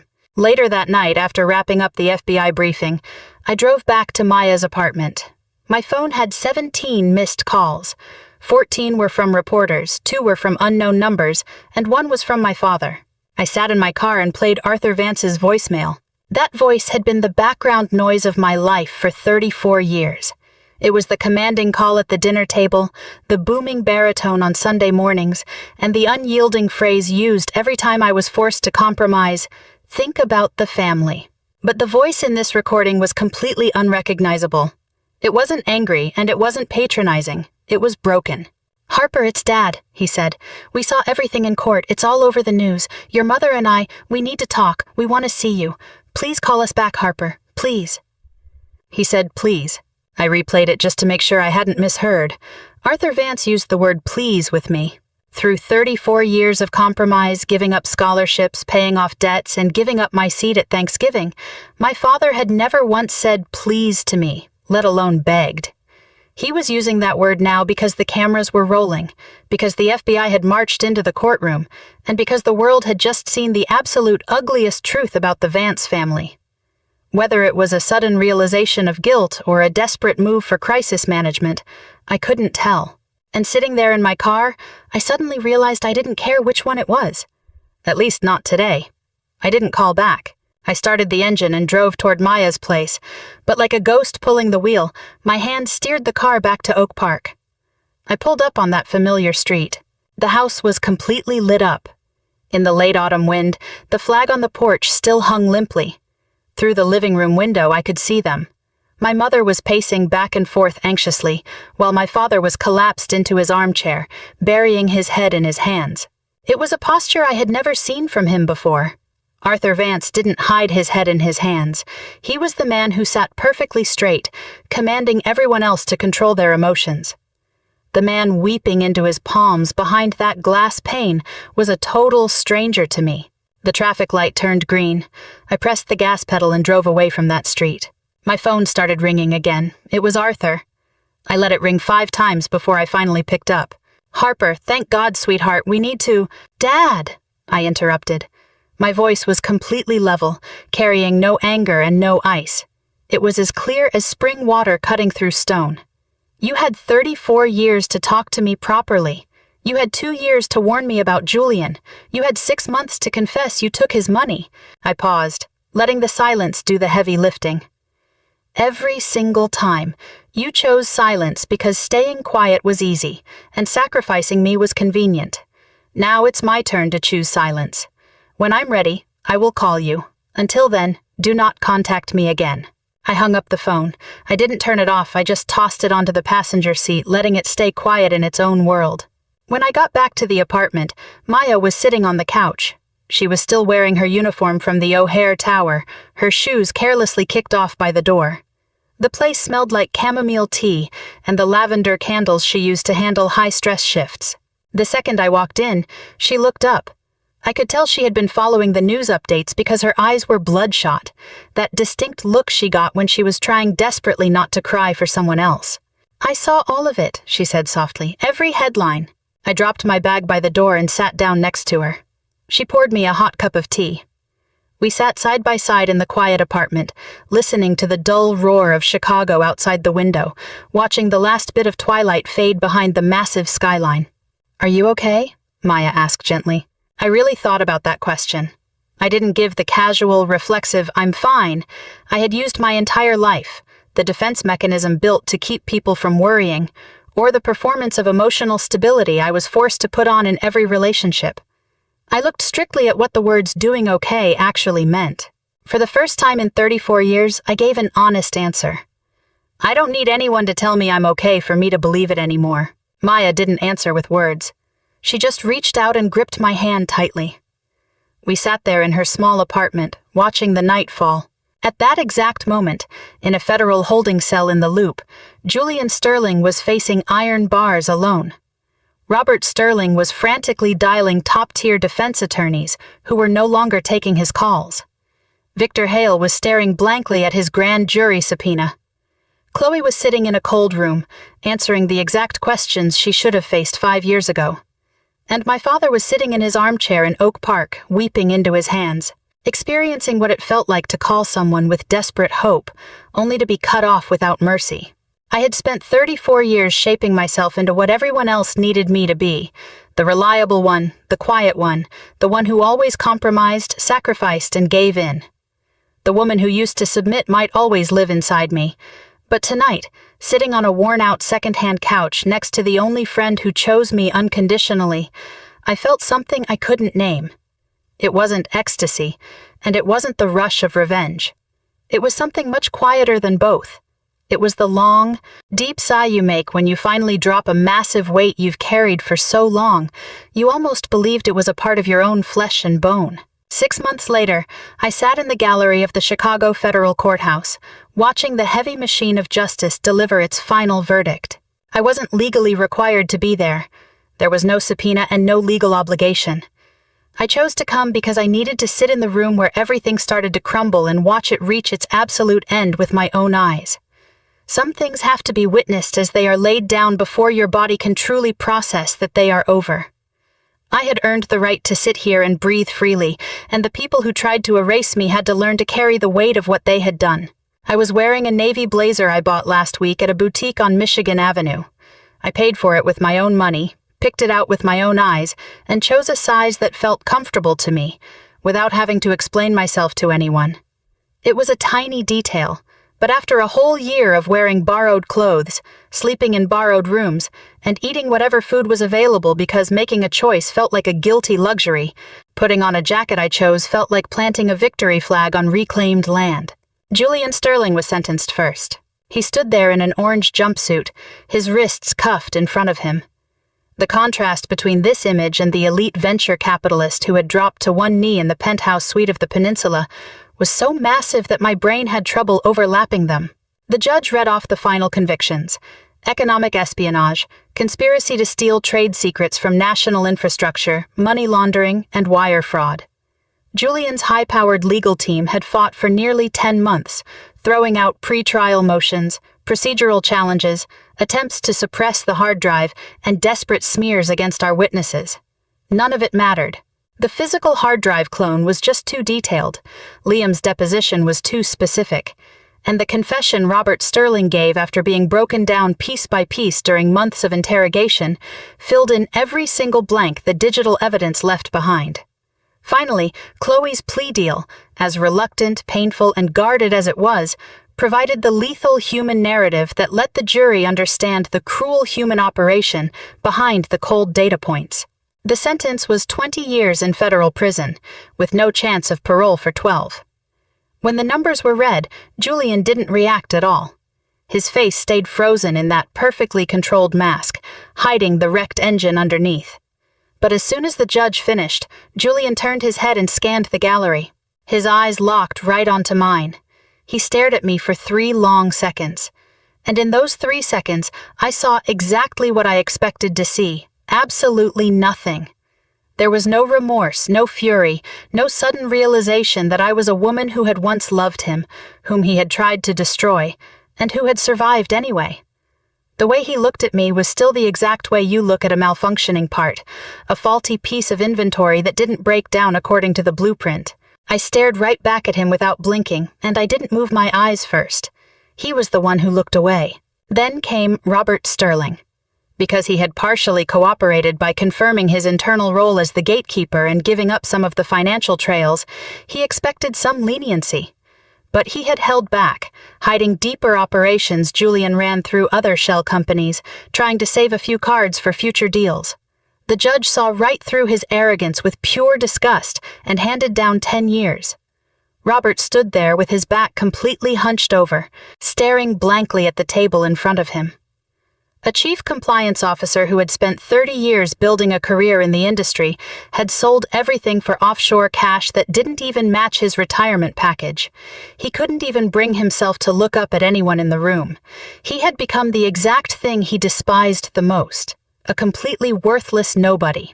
Victor Hale, the cleaner who had typed out the words "subject neutralized" in those emails, was permanently disbarred by the Illinois State Bar Association. He was sentenced to 5 years in federal prison for obstruction of justice and witness tampering, followed by 3 years of supervised release. His wife had filed for divorce 2 months ago, and his powerhouse law firm had completely dissolved, his partners scattering like rats from a plague to distance themselves from his name. He had spent his whole life making problems go away for rich men, and now he was a problem nobody would touch. Chloe was brought out last. She was wearing a gray jumpsuit with her hair carelessly tied back. No makeup, no pearl studs, and no silk shirt. She looked 10 years older than the woman who had stepped out of that Porsche on that October afternoon wearing my custom wedding gown, acting like the whole world was her personal runway. As part of her cooperation agreement, she pled guilty to conspiracy to commit fraud. When the judge delivered the sentence, he pointed out her core cruelty with words that cut straight through my chest. He read her email out loud to the courtroom, stating that the defendant had targeted her own flesh and blood sister as bait for commercial gain, and used the words, "she trusts me implicitly," proving a clear, premeditated calculation that cold-bloodedly weaponized family trust. He sentenced her to 12 years, reduced to 8 because of her cooperation, with a chance to apply for parole in 6. When the sentence was read, Chloe just nodded rigidly. She didn't cry, and she didn't look back at the gallery. She didn't search the crowd for me or for our parents. As the bailiff stepped in, she stood up and walked straight toward the side door. She disappeared inside, and the door clicked shut behind her with that heavy mechanical lock sound I had already heard 6 months ago. It was the quietest exit in the whole story, and the most permanent. Liam Davis's sentencing hearing had wrapped up 2 months earlier. Because of his full proactive cooperation and the ironclad proof that he was under dual coercion from both his gambling debts and a corporate executive, he received a massive amount of leniency, 2 years of probation and community service, avoiding prison time entirely. He sent me a handwritten letter after the hearing, 3 full pages written in a neat script that slanted slightly to the left. He apologized for his initial cowardly frame job, and for taking months to find the courage he should have shown in the very first minute. He wrote that he didn't expect my forgiveness because he couldn't even forgive himself, but he needed me to know that watching me fight back when everyone else was silent gave him a realization. He wrote that silence is never neutral. Silence is a choice, and for a very long time he had made the absolute worst choice possible. I read the letter once, folded it up, and placed it in my desk drawer. I didn't reply, but I didn't throw it away either. Clara Jenkins finally got her life back, 4 years too late. With the federal case closed and the evidence of Julian's operation completely public, the board of directors at her old Houston energy firm officially revoked her termination. The charges were thrown out, and her security clearance was restored. She received an undisclosed confidential settlement, and Elias told me over coffee one afternoon that it was more than enough money to make sure she'd never have to fix appointment software ever again. Clara accepted a position as a senior technical advisor for a top cybersecurity consulting firm in Washington, D.C. Now we talk on the phone every other Wednesday night. We don't talk about the case or Julian or the emails that turned us into code names. We talk about books, kitchen disasters, and terrible reality TV. Sometimes, after chewing on rocks for years, your brain just needs to swallow something soft. She is the only person in the world who understands my trauma responses without me having to explain them, and I'm the only one who understands hers. That kind of understanding doesn't need words. It just takes a person on the other end of the line who knows what your short silences actually mean. As for who had been sending me those anonymous text messages, Agent Valdez gave me the answer 3 weeks after the sentencing at a small diner in the Loop. I had been carrying that question around for months, like a smooth stone in my pocket, feeling the edges but never quite ready to pull it out. Valdez told me the name was Emily Chen, Julian Sterling's former personal wealth assistant at Sterling Capital, who had worked for him for 7 years. Emily had seen everything from the inside, the women used as tools, the laundered cash flows, and how Julian picked his targets, grew his insiders, and threw them away like garbage once he drained their value. She stayed silent for 7 years out of pure terror because she needed the high salary to pay for her mother's expensive health care, and because she knew better than anyone what happened when you crossed Julian Sterling. But when I was marked as the next prey, and Emily watched that familiar execution routine start up for the 3rd time, something stronger than fear finally woke up inside her. She bought a cash burner phone, used YouTube tutorials to learn deep VPN routing, and hid in her apartment building's parking garage late at night to send those messages, timing them perfectly with Julian's schedule that she had access to. The first one warned me the day I was suspended, the second pointed me to the foundation donor list, and the third told me Liam was alive and Julian was preparing to flee. Every single press of the send button was a tiny rebellion from a woman who had been terrified in the shadows for 7 years, finally deciding that the cost of staying silent was higher than the cost of speaking out. Emily wasn't prosecuted. Once her identity was verified, she cooperated fully as a confidential informant, and her internal administrative evidence filled in the final piece of the puzzle on that hard drive. I asked Valdez for her number, and after a little hesitation, he handed it over. That night, I called her from my kitchen. The conversation was short, her voice quiet and steady, carrying an incredible weight of exhaustion mixed with relief.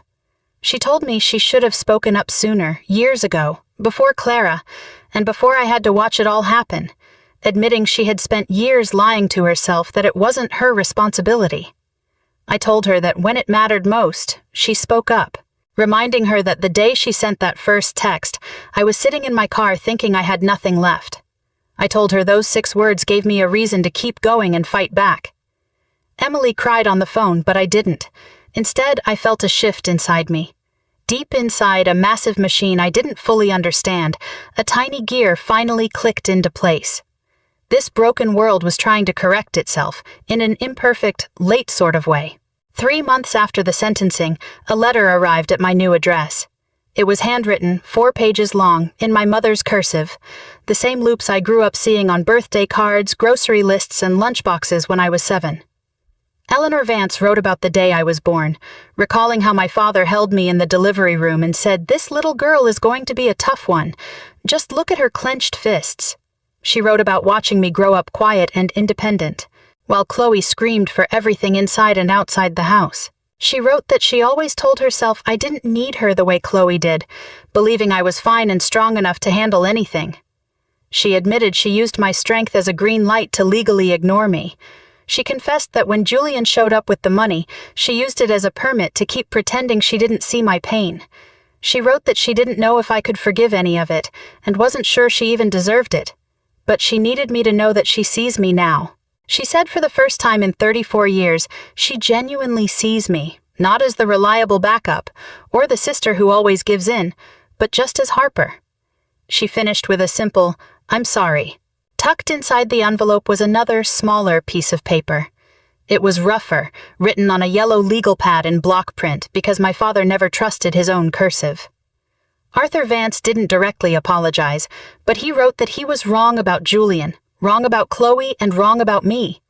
He wrote that my mother said he should tell me himself that he was proud of me, adding that she was right, and he was proud. He said he just didn't know how to say it without making it sound like a late piece of garbage. The final line read, "This might indeed be too late, but I'm writing it anyway." I sat at my new kitchen table sipping cold coffee and finished reading both letters. I didn't call my parents. I carefully folded the papers and put them in the top drawer of my desk, right next to Liam's letter. I wasn't ready to forgive, and I might never be. But I didn't throw them away. There are some doors you don't want to open right now, but you don't need to nail them shut either. You just leave them closed and let time decide if the hinges can still turn. By late October, it had been almost a year since that Porsche blocked my driveway. I stood in front of a house. It wasn't the townhouse Julian gave me with his LLC control, or Maya's guest room, or that bungalow in Oak Park that taught me how to be invisible.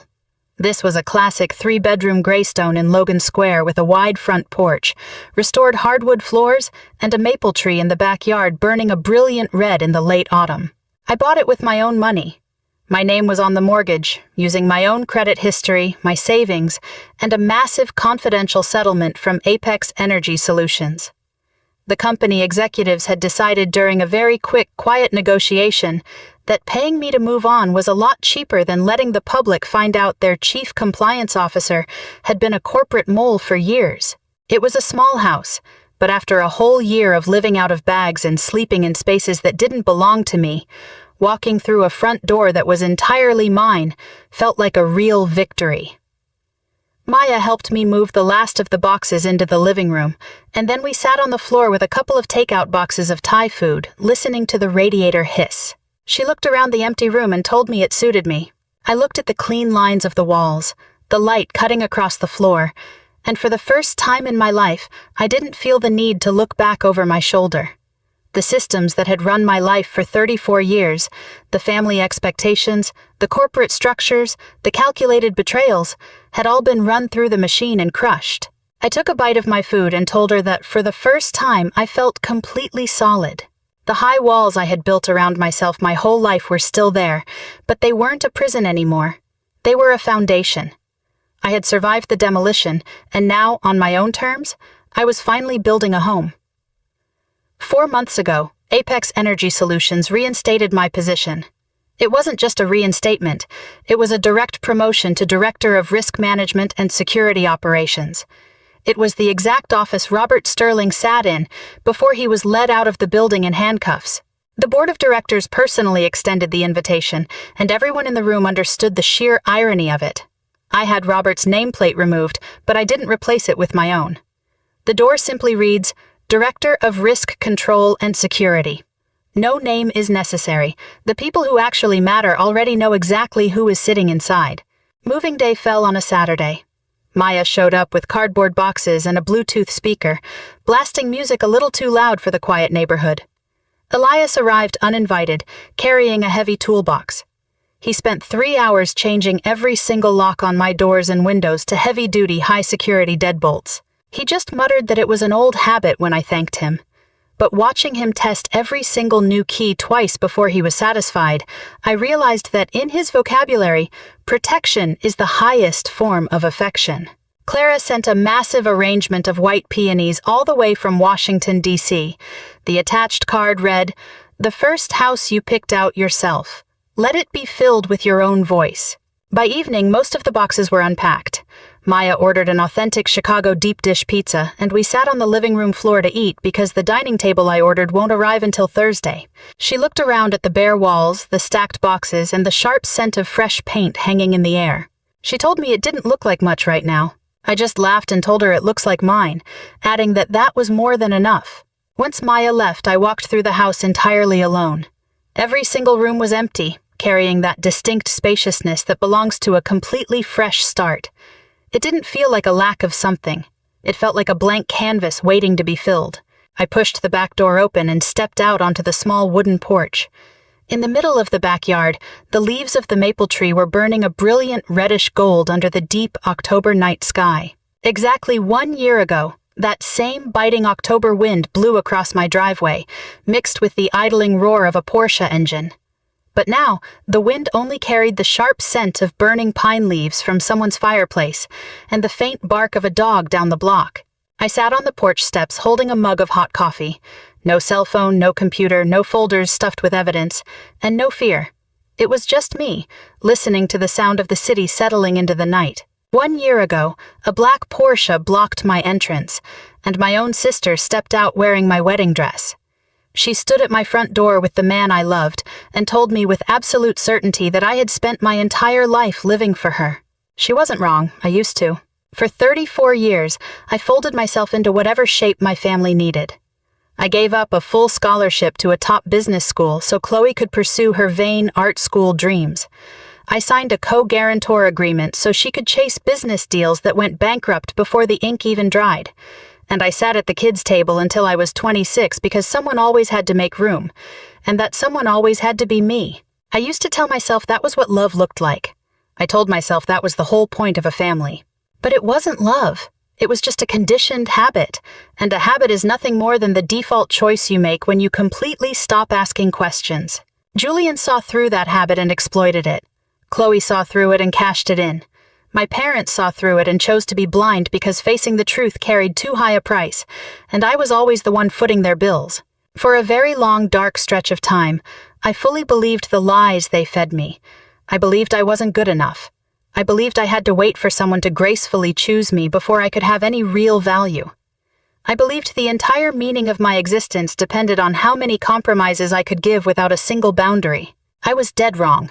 I didn't need Julian's diamond ring. I didn't need my parents' cheap validation, and I didn't need Chloe to treat me like an equal adult. The only thing I ever needed to do was stop waiting for permission to exist. The woman who stood in that driveway a year ago watching that Porsche drive away and dropping a $1 million diamond ring onto the concrete steps was actually 1,000 times stronger than all of them combined.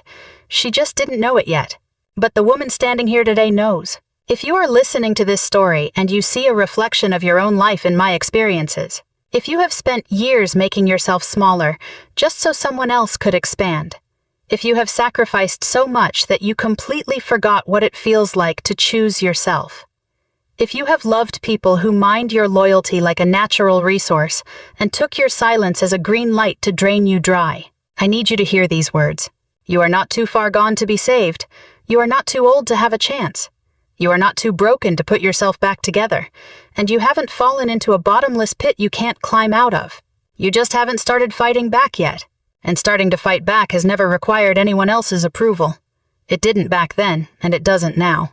My name is Harper Vance. I am 35 years old. I live in a house I bought with my own hard-earned money, surrounded by the only people who chose me unconditionally, in a city that once tried to bury me alive. For the first time in my entire life, when I look at the woman in the mirror, I genuinely love her. That is my story, and every single word of it is true.